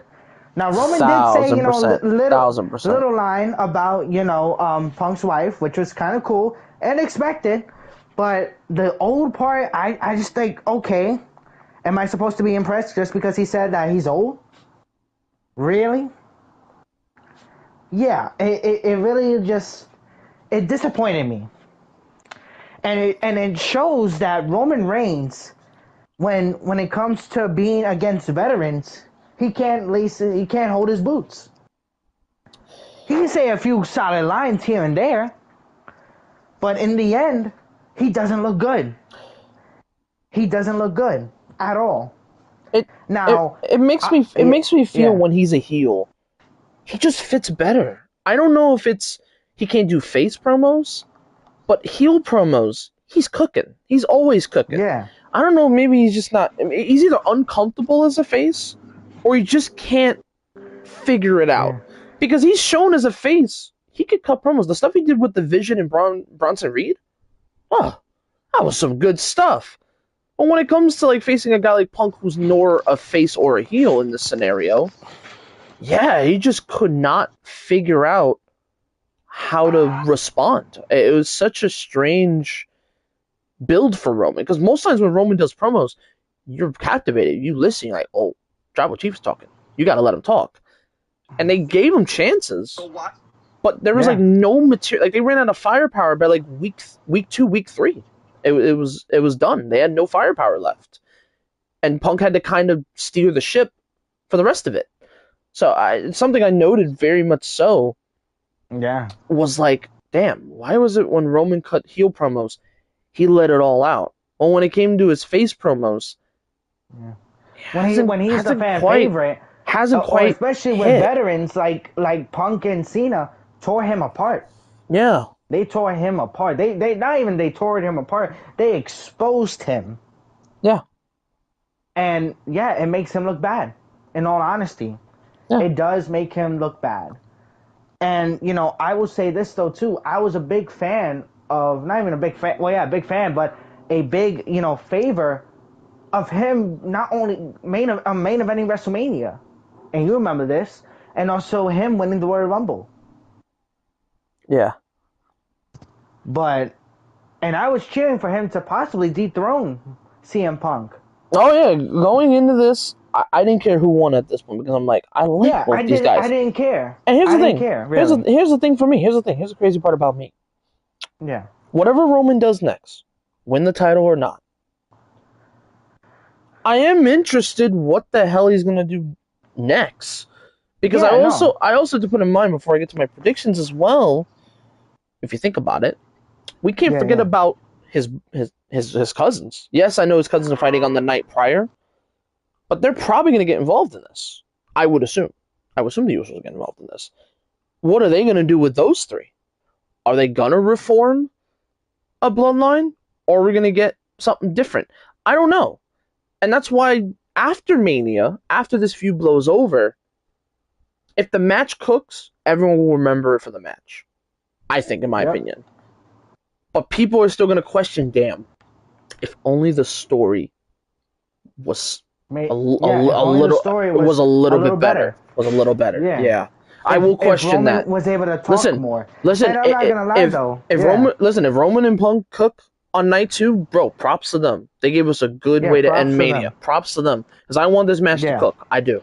I want this match to cook really good stuff and surprise everybody. But again, we are going to question, damn, if that story was good, how much even better it would have been in the history books. Because this could be a generational match. This could be a history-making match where him and Punk go 20 minutes and it's a fantastic, great match. And Punk shows he could still go at 45 and Roman could still go at 40 and show that Roman's not quite done with wrestling yet. That's great. Yep. But I am going to be like, damn, I wish the story was a bit better because I would have even given more praise. But I will still praise it, don't get me wrong. Like, shit, I'll probably praise it more than the Night 1 main event. That's for sure. But I'll still be like, damn, our story was a little bit better. I do agree with that sentiment. The biggest what if. What if the story was just a little tiny bit more heat on it? How much better would this match would have been? Even if the match cooks. In my opinion, at least. So. Yeah, how good could it have potentially be, you know? And you know what? I gotta be honest. At WrestleMania 42, the main event of night 2, it's hard for me to say, but for the very first time, I cannot acknowledge Roman Reigns. I have to. Yeah, I just want to say this for the acknowledging.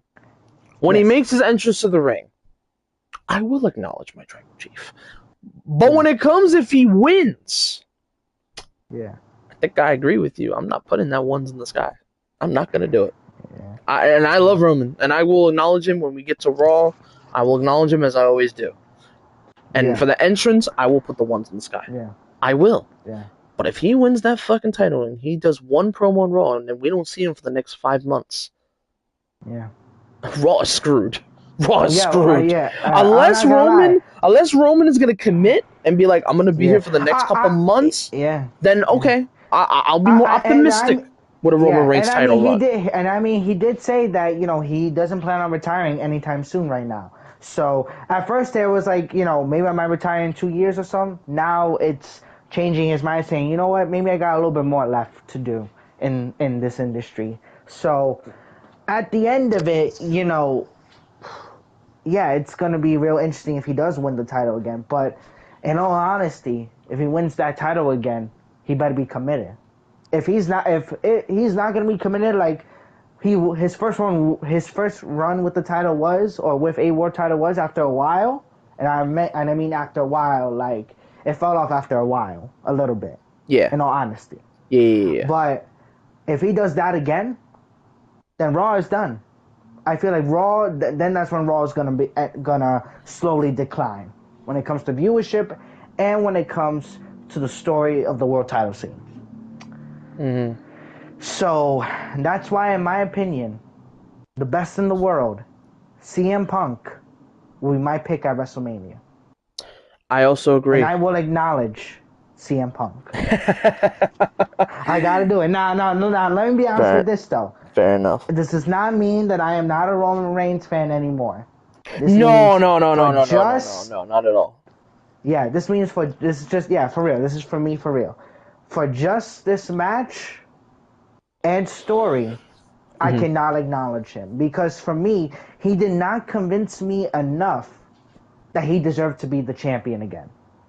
Yeah, Even with the Usos reunite, if he does win this title, I'm not gonna lie, I'm not gonna be super mad, but I'm gonna have a not a fit, but what's the word I'm looking for, Brian? mm. A dislike for it, if that makes sense. Yeah. You've definitely been more vocal about. Well, actually, we've been very much fairly criticism and Yeah, vocal heavy for the other match. Which I mean, after the way they built it, yeah, yeah, like it yeah, deserves to get yeah, crucified in yeah. We hell and have to, fire. yeah, we, Whew. That yeah, Cody Randy yeah, deserves to get criticized, yeah, destroyed, yeah, bodied, everything. Because like the shit's yeah. ass. Yeah, I but can with this definitely one, I'm more lenient. I'm you're more more lenient lenient, with this but one. With definitely this halfway one. through, you're definitely very critical about it. But understandable Yeah, why you were because you. yeah, It's like it's not a thing of being critical just to be mad. No, you want yeah, more. I want more. yeah, You want more. Everybody wants more. yeah. We all And with wanted Roman more from Reigns, this feud. yeah, That's and what with we Roman wanted. Reigns, I didn't get that. CM Punk Yeah. carried the feud, which is why I'm still interested in watching this as the main event. But Right. yeah, the thing is that I was not convinced Yeah. that Roman Reigns was ready for the world title again, nor Uh huh. did he deserve it. That's why Yes, I'm I agree. saying that CM Punk will show that he was the better man in the end. And at the end of the day, of course, at the end, in the final, I just want to talk about the final, little segment between they had before Mania. They had a solid little, thing, but once again, I was not convinced by Roman that he deserves to hold a world title again. It's a simple acknowledgement of I hate you, but then it's like we already know that. Yeah, we already know that. We You already know that. It's you been you, told. you explain why you hate him. Yeah. We've already been told this time and time again. Why is it complicated for you to say, not even say why you hate him, but you know what else is there to say besides you hate him and that he's old? Yeah, Nothing. nothing else. Now, I will admit that video package exposed that he was a fraud. Cool. And CM Punk could be a fraud in a way. Yeah, Cool. yeah. But you had 2 to 3 other weeks to speak up on that. And not only that, Plus, though, you let him disrespect your own damn father. Your own dead father. And you did nothing. uh, Nothing. You didn't even say anything. You just shut it up and looked stupid on national you television. you you. You let it slide. That's all I got. You let it slide. You know what? um. Jay, how does your right hand man do better than you? And he's not even in the main event. He's not even main And event. this is not He's even a rant, but this is just like, come on, what the fuck? you know? like, okay. I I will love say you, this. bro. Yeah, That rant yeah, yeah. was definitely at least somewhat justified. The one with TKO, that one I could feel that one. That one was just from the heart. Yeah, That one yeah, was just pure yeah, just. yeah, But you're not yeah. wrong here. Like, how is Pure it dislike. Pure how is it dislike. that main event Yeet Jey Uso crashed out better than you after the father line? Like, you Yeah, had cool face emotions, like confusion of like, oh shit, he went there. But you didn't yeah, rage at him. You didn't try to throw hands with him. Bro, if you said that to Jay, bro, Jay's going to try to spear the shit out of you. Jay's going to be like, oh, no, you don't do yeah, that. I'm going to super kick your face off. Why do you think the Usos attacked fucking Punk? Because they were like, dog, don't talk about our family like that. yeah. How is And it? another thing, You're supposed yeah, to be Joe and Wyatt. You're supposed to be the one that responds. You're the one that's supposed to be. Because at least if the Rock, bro, and so I give him a lot of shit for it, but at least the Rock would have saw that shit and be like, oh, hell no. Hell no. You don't talk about a see family like that. now if the Rock Rock would hit was you with a rock involved, bottom and throw some hands. At least the yeah, Rock would have thrown some not, hands with you. He would have yeah, fucked you up. and not even He would that have though. fucked you At up, least bro. the Rock What? will try to What, break boy? CM Punk. Boy. Even though right now we don't really like his decisions No. lately No, no, no, that he's no. been doing. Yeah. But I will say this though. He would at least be a man about it and try Oh, to break 1000%. CM Punk down. And not Oh, only yeah. that, throw hands at Oh, him. yeah. At Oh, least he yeah. would have done that though. Which is why CM Punk, exposed a little bit of Roman Reigns saying, he basically said, "You're boring. You're Yeah. boring. Yeah. You come out whenever you want. You puff up your chest like if you're your cousin." And there's a difference. At least Dwayne is a Hollywood star. At least Dwayne is one of the richest and famous Hollywood stars ever. While you're just boring. We are not living in the bloodline era anymore. We're not living in the era of cinema. In CM Punk's words, we are living, and he's defending pro wrestling. He's not defending cinema. He's against cinema. Even though I love cinema, but you know what I mean. Yes. He's against cinema. How is it that they're saying they're against cinema, but then you look at a place like All Elite, and they're doing pro wrestling matches that are basically cinemas with like no story. Yeah. Like, Yeah, what yeah. the fuck? Yeah. Oh my god, bro. In all honesty, again, whatever happens with this next feud, again, I'll be interested either way with what Roman Reigns is doing.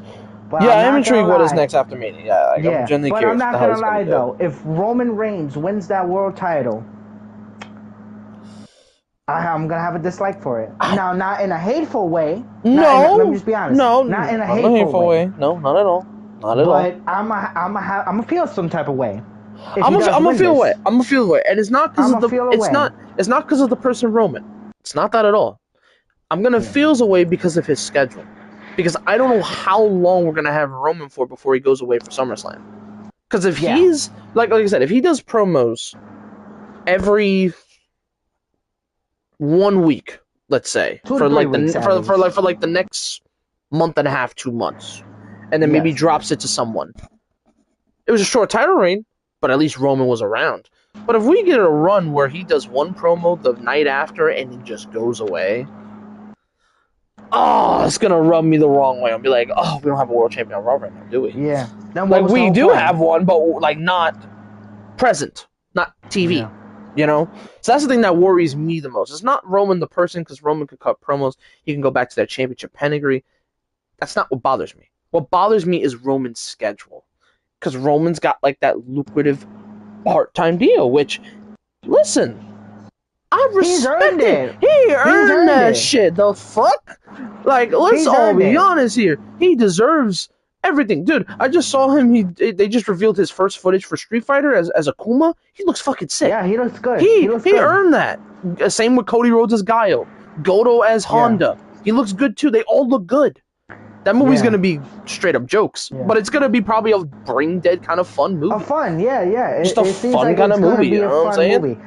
Like, you know what I'm saying? So overall, I'm looking forward to what is next for Roman Reigns. Even if he wins the championship, I'm intrigued what feud you do.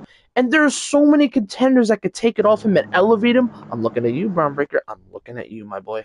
Yeah, so, generally, there are moments where WWE can make this right, even with Roman having a title reign. drops it to a young guy like a Braun Breaker, or hell, even Seth Rollins has put his name in that conversation. Seth Rollins said after he's done with the Vision, he wants to go for the world title again, which is And that deserved. right there, now Seth Rollins and By the way, Roman no one to Reigns. know that was the original match for WrestleMania this year. That was going to be the match. Roman Reigns versus Seth Rollins Yes. was the original feud before Seth Rollins and the Vision went down. It was going to be Vision versus Roman. Then Yeah. Seth gets hurt, and then Braun Breaker Yeah. gets hurt, and then they had to split up the Vision, and then everything Yeah. from left. Yeah. But that was the And then original play. and That was going yeah. to be the But original again, play. pivots happen. Pivots happen. Sometimes you Injuries gotta happen. Pivots pivot. happen. Is what it is. And Yeah. and one of the last things I want to talk to you about before you say your answer Yeah. is, do you believe, and this has been a big thing, do you believe that the Bloodline reunites and the Usos cost CM Punk the world title Man. if Roman does intend to win?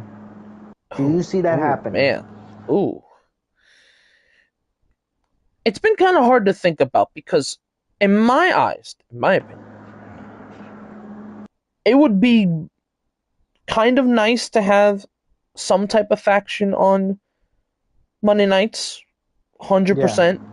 You know, Especially now since Judgment Day, I think is starting to decline now a little bit more. little bit. But I Yeah. think for me, what's gonna stand out for me at least is for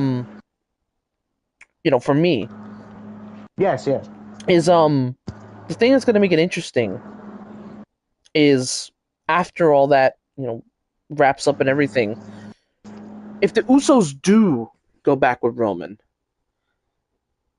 how does that play out? Because the Usos are going to continue to work on Raw, of course, but what about for Roman sign when he gets back?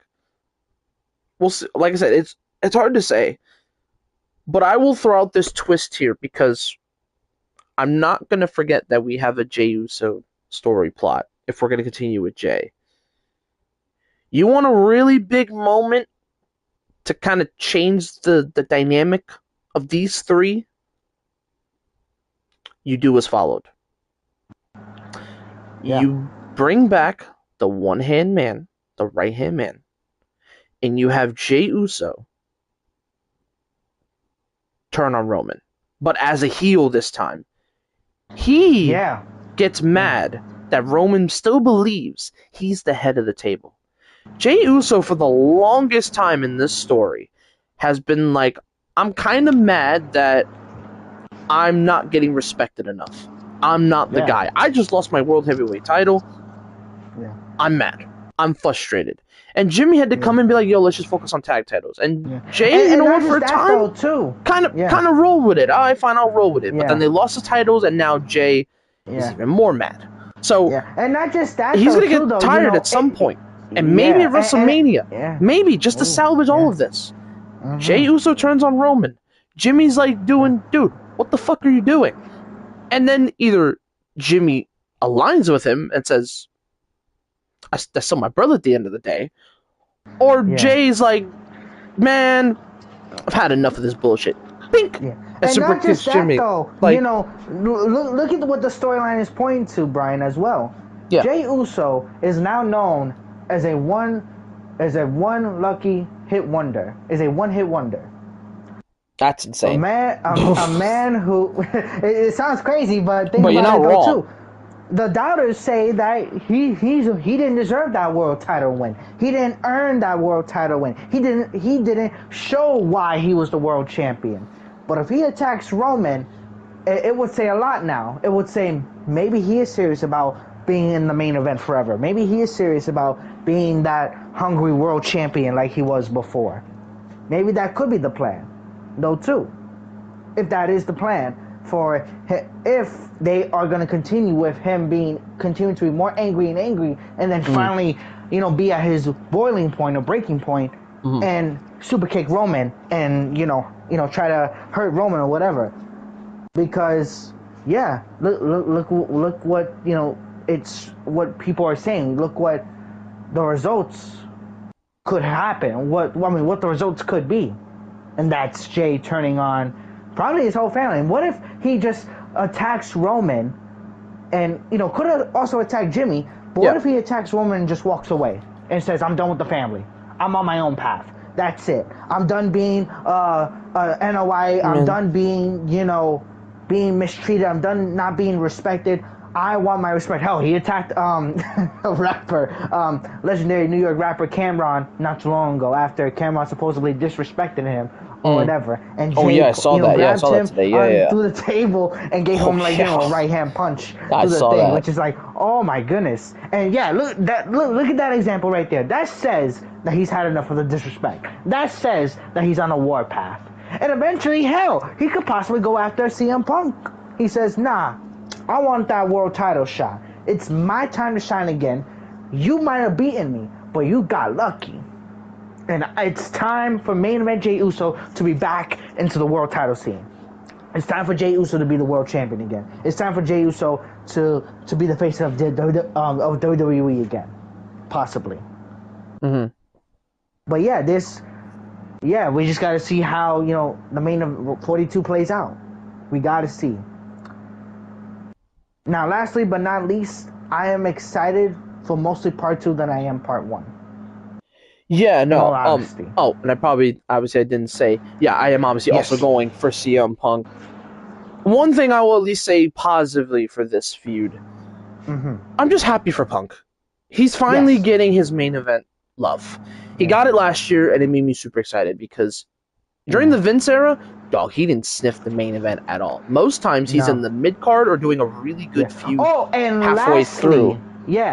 and lastly, what he said about Vince McMahon was that, hey, that old man treated me like dog, dog shit, basically. And he said, hell, he made you eat dog shit at the end of the day. But I never respected that old man or whatever. So at the Yeah, end of yeah. the day, there will always be blood and there will always be a bloody feud between Punk and Vince McMahon. He does not respect Vince McMahon, and I don't think he'll ever will. And a No, lot I of don't people think I don't. ever will. But I understand why he wouldn't. I Yeah, mean, if you yeah, think about no, it, it's yeah, understandable why that would kind of be yeah, the case, you know? yeah. After And it's everything. funny though, too, because I was speaking to one of these new friends that I'm making with this guy, and he was telling me Mm. about the situation with Bret Hart as well. Oh yeah. About how Vince screwed him at Montreal, and not only that though, in a way, gave his family a lot of heartache, especially when Owen passed away. So in a way, some people are like, oh, why is he still talking shit about Vince, this and that? Why is he still saying Sean and Vince are gay or homos or whatever? Which I think he's wrong for that. He's unprofessional for that, and I think it's a lie. And he's just doing it because he's angry. But at the same time, though, the main thing is that people are always saying that people are, had enough saying that why does he keep on going after Vince? Why he keeps on doing this after all so many years? Mm. That's his choice at the end of the day. Right. He has a good reason to feel however he feels about the McMahon family and especially with Vince McMahon. Uh-huh. Leave him be, and you don't know what he went through with that man. You can read it up and look at what the public facts are, but in the end of the day, you don't know what that man went through, and not only in public but in private, especially with the scrutiny that Vince probably showed to him. Oh yeah. 100%. Hundred So at percent. so at the end of the day, you guys need to stay out of your business and don't care about it. Because that's not your business and that's not your place to speak for a man who probably might not never let that shit go. And that's his choice at the end of the Mm-hmm. day. Yeah, yeah, yeah. And it's a justifiable reason for it. But yeah. Lastly but not least, for WrestleMania 42, hope everyone enjoys the show. And if you don't, then sad for you. And again, like me and Brian, I'm sure Brian will mostly say, there's always other options for you. There's always All Elite Wrestling. There's always Yeah. TNA. There's always other options. Yeah, I was gonna say for people that just generally love wrestling, um, listen, the indies and companies have really showed out for WrestleMania weekend. That's actually more exciting than what I'm excited more for Mania than anything. Um, for me at least, right? Because I love the work of these great companies that are coming through. Like this week alone, CML from Mexico is in town. Um, a lot of talent from Stardom is coming over. People from places like what's another? Oh, people from MLP, so from Canada. Yeah, all the way in Canada. Scott Demore, if you guys know Scott Demore, former TNA president. He's doing his company in Vegas this year. New Japan is in town. I think tonight. I think they're going to do a show for Despy. And then tomorrow, Gringo Loco is going to do World of Luchas for GCW with a bunch of luchadors. So tomorrow, and Bloodsport, of course. So what Manny's basically trying to say is the indies this year are more exciting and more interesting than WrestleMania. So there's always going to be something for you there. Even if you don't like All Elite or if you don't like WWE, there's always options. And if anything, if wrestling is just, because sometimes wrestling could use a break. I mean, I took a break for a long time in wrestling, halfway through the years. Then that's something that can also help out as well. If you want that pro wrestling fix, you can look anywhere. You can look to Strong Style. You can look to, like I said, All Elite is an option. I would even argue also in WWE, it's not just WWE that's all bad. I mean, AAA, I would argue, has been very entertaining. If you want to see some entertaining lucha libre wrestling with mixed with WWE stars, AAA is a perfect place. Undertaker's doing a great job over there, and he's got a great mass versus mass feud right now with El Grande Americano versus El Grande Americano. There's some great stuff there. And I would even also argue NXT. Shawn Michaels, even with this low end roster, even though there's going to be a lot of call ups, Um, there's also going to be a potential chance that the new generation stuff, like one of my favorite guys right now, in my opinion, is Jackson Drake, of Vanity Project. I think those guys are really talented in what they do. So there's a lot for everyone. There's so much for everyone to enjoy, in my opinion. There's a lot to like with everyone, you know? So overall, in my opinion, WWE is not the only wrestling brand. There's a lot to like with other brands. There's so much to enjoy with other brands. So I think Manny's right about the indies and stuff. There's a lot to like this year when it comes to the actual weekend of WrestleMania. So Oh, absolutely. if anyone out in Vegas is enjoying wrestling, have fun because there's a lot of cool events over there in Vegas this year. Even though I'm getting, I am a little Vegas fatigue. We are obviously leaving the country next year because I think Nick Khan made it official that it's still going to happen in Saudi. We'll see how that goes next year, and we'll kind of go from there. But overall, what do I think of this WrestleMania build to wrap it up? It's not the worst WrestleMania build. It's one of the weakest ones, I think. Yeah, It's miles better than last year, I think, when it comes to yeah, matchups. I think much better build than yeah, last year, but it's not yeah, by much. The yeah. last two The manias have building of been matchups have been better. much better. Like getting the ladder match for night two win. Oba Brock, my god, best match of the whole fucking card. Yeah, Um, the stuff with Finn and Dom that's been building for a while. Happy that made the card. Happy Liv and Stephanie for how much time they've got together. They've got great chemistry. I'm looking forward to that match. And Stephanie's first WrestleMania moment. So good for Stephanie. So overall, good stuff in certain parts, but definitely nowhere near perfect. And like I said, no one's perfect, or nowhere near as intriguing as past Manias like 40 or 39. But I do think this could be a sleeper mania. I think Cody Rhodes said it best on a podcast. We could be in for a sleeper mania. And I fucking hope so, because goddamn, the night yeah, one shit that they did with fucking Pat and shit, it's got me so fucking aggravated going into night one. yeah, Like I said, it's not. Thank God it's not ruining my mood because at least we got Gunther Seth to help it out. yeah, But if that yeah. match That wasn't and a there, couple I good would have been like, matches. oh god, night one is gonna be a drag. But luckily, Seth and Gunther's there Yeah, to give me some graps, and then also, like I said, I'm excited to see what Speed's gonna do. I am intrigued what yeah, Ice Speed's gonna do in a match, like what kind of flips and shit he's gonna do, how athletic is he gonna be, how's his wrestling gonna be, like that stuff intrigues me. Um, and I'm also actually really looking forward because shout out to my goat. John Cena, he is the host for WrestleMania, and they're already talking about a potential segment with Danhausen. Yeah, Danhausen. Hey, So, yeah, good for him. so good for Danhausen. That's going to be a fun viral moment for Danhausen. So there's a lot to Yeah, like, but my God, there's so much to hate. yeah. Understandable hate, not like And bad I hate, would say but this is understandable yeah. hate. Oh, Understandable. absolutely. Yeah. And I would say, this is the first I feel, this is the first time I feel has a mixed reaction for me. Mixed bag, Where there's been some 100% mixed good, bag.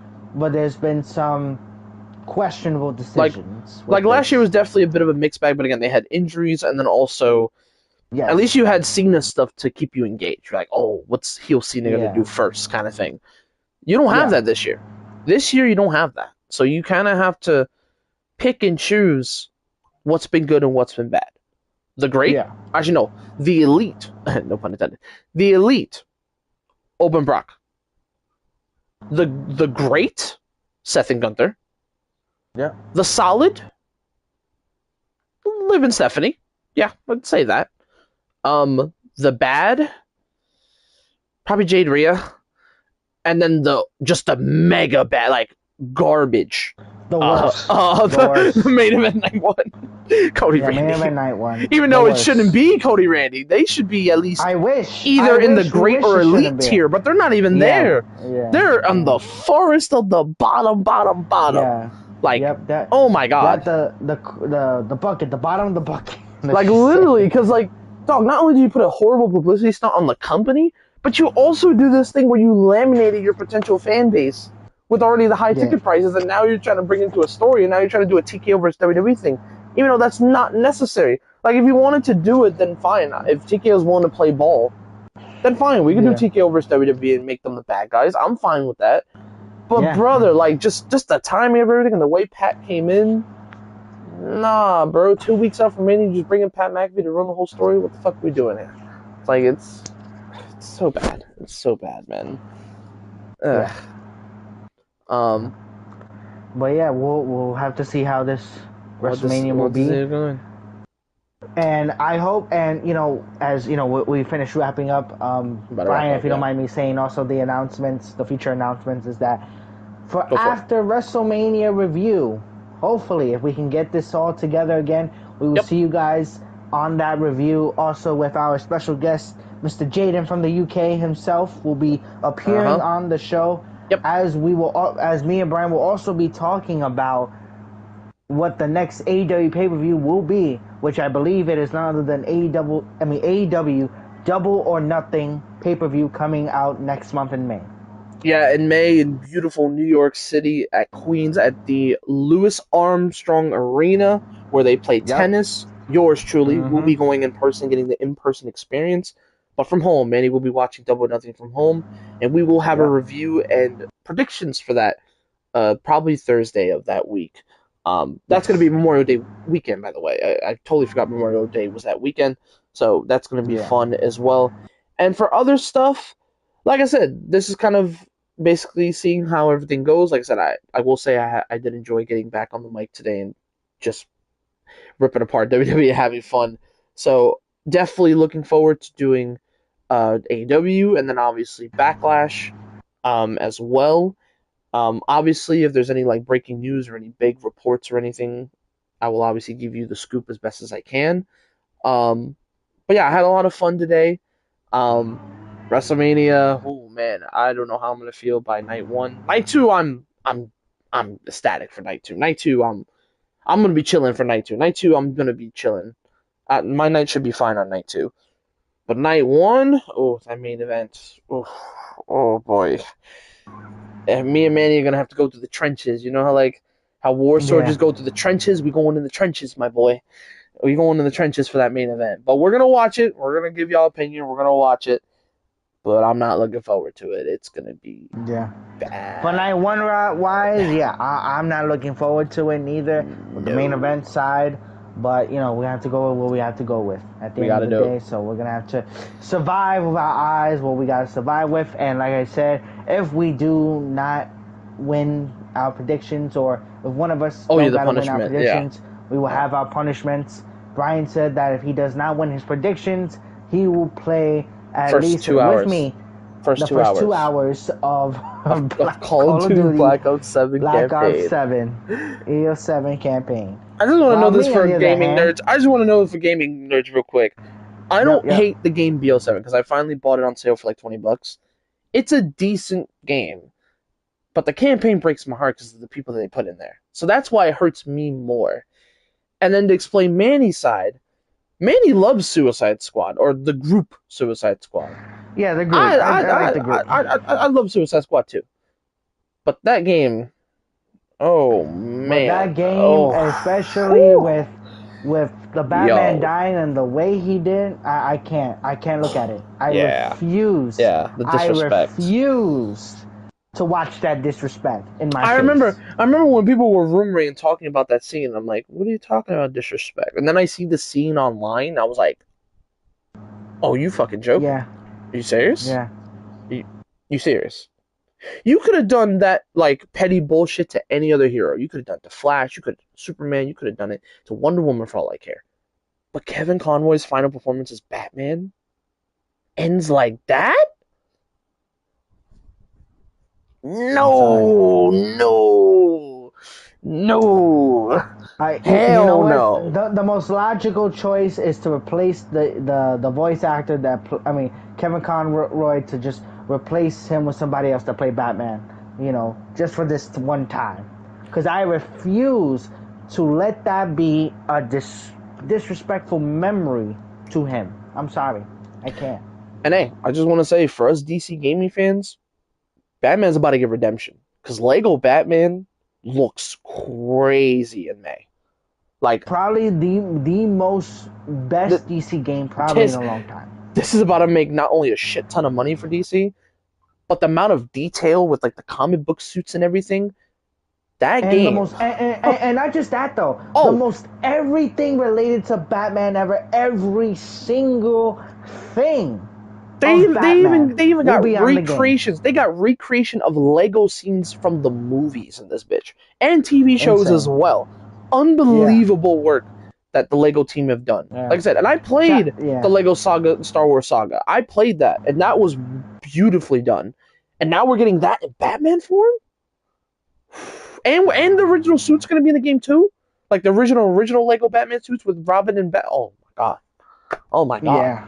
Like Yeah. we're getting we're getting Everything related absolute to Batman. Yep. Batman Ninja. Like oh my Everything god! related to Batman will be in the game.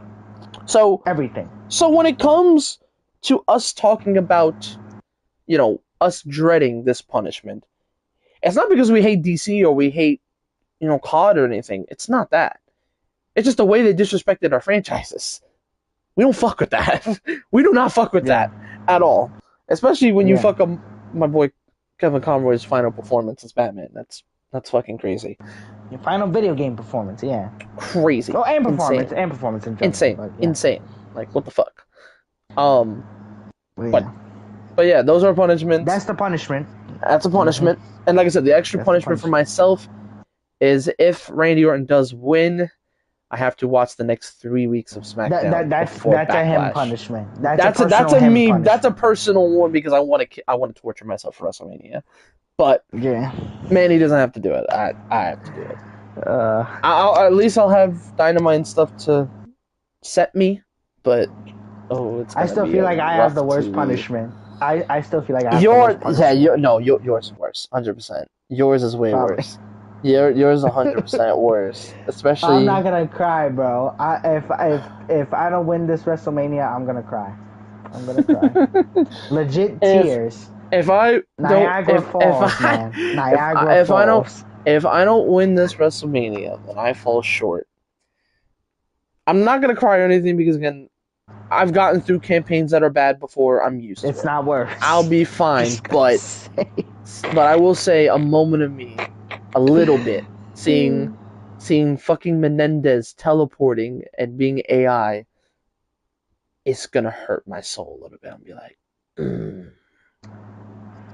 You'll see Brian at a local anti-AI protest. No. Yeah, no. Yeah, that story's bad though. So we're definitely putting ourselves through pain. Um, yeah, not gonna be fun. But Yeah. that's it. That's everything. This was fun. Breaking the WrestleMania card apart this weekend. I don't know what to expect this weekend. This is the first time where I'm unsure what to expect. Um, Yeah, same. Yeah. we're about to find out what happens. But that's all. Thank you for joining us for predictions Thank of you, everyone. the VOD will be posted later on. I'll even post it on my Instagram so you guys can watch if you missed out. Oh, yes. And let us know what you think, man. Like I said, I had a fun time talking to you again, Manny. I can't wait to do it again, Yeah. Yeah, probably no, for within great. next week for the review, and then Mm-hmm. for other pay-per-views and for the rest of the year. So it's gonna be fun. Looking Yeah. forward to it. And yeah, I'm looking forward to it. So I appreciate y'all. Thank y'all so much, and we'll see y'all next time. Peace.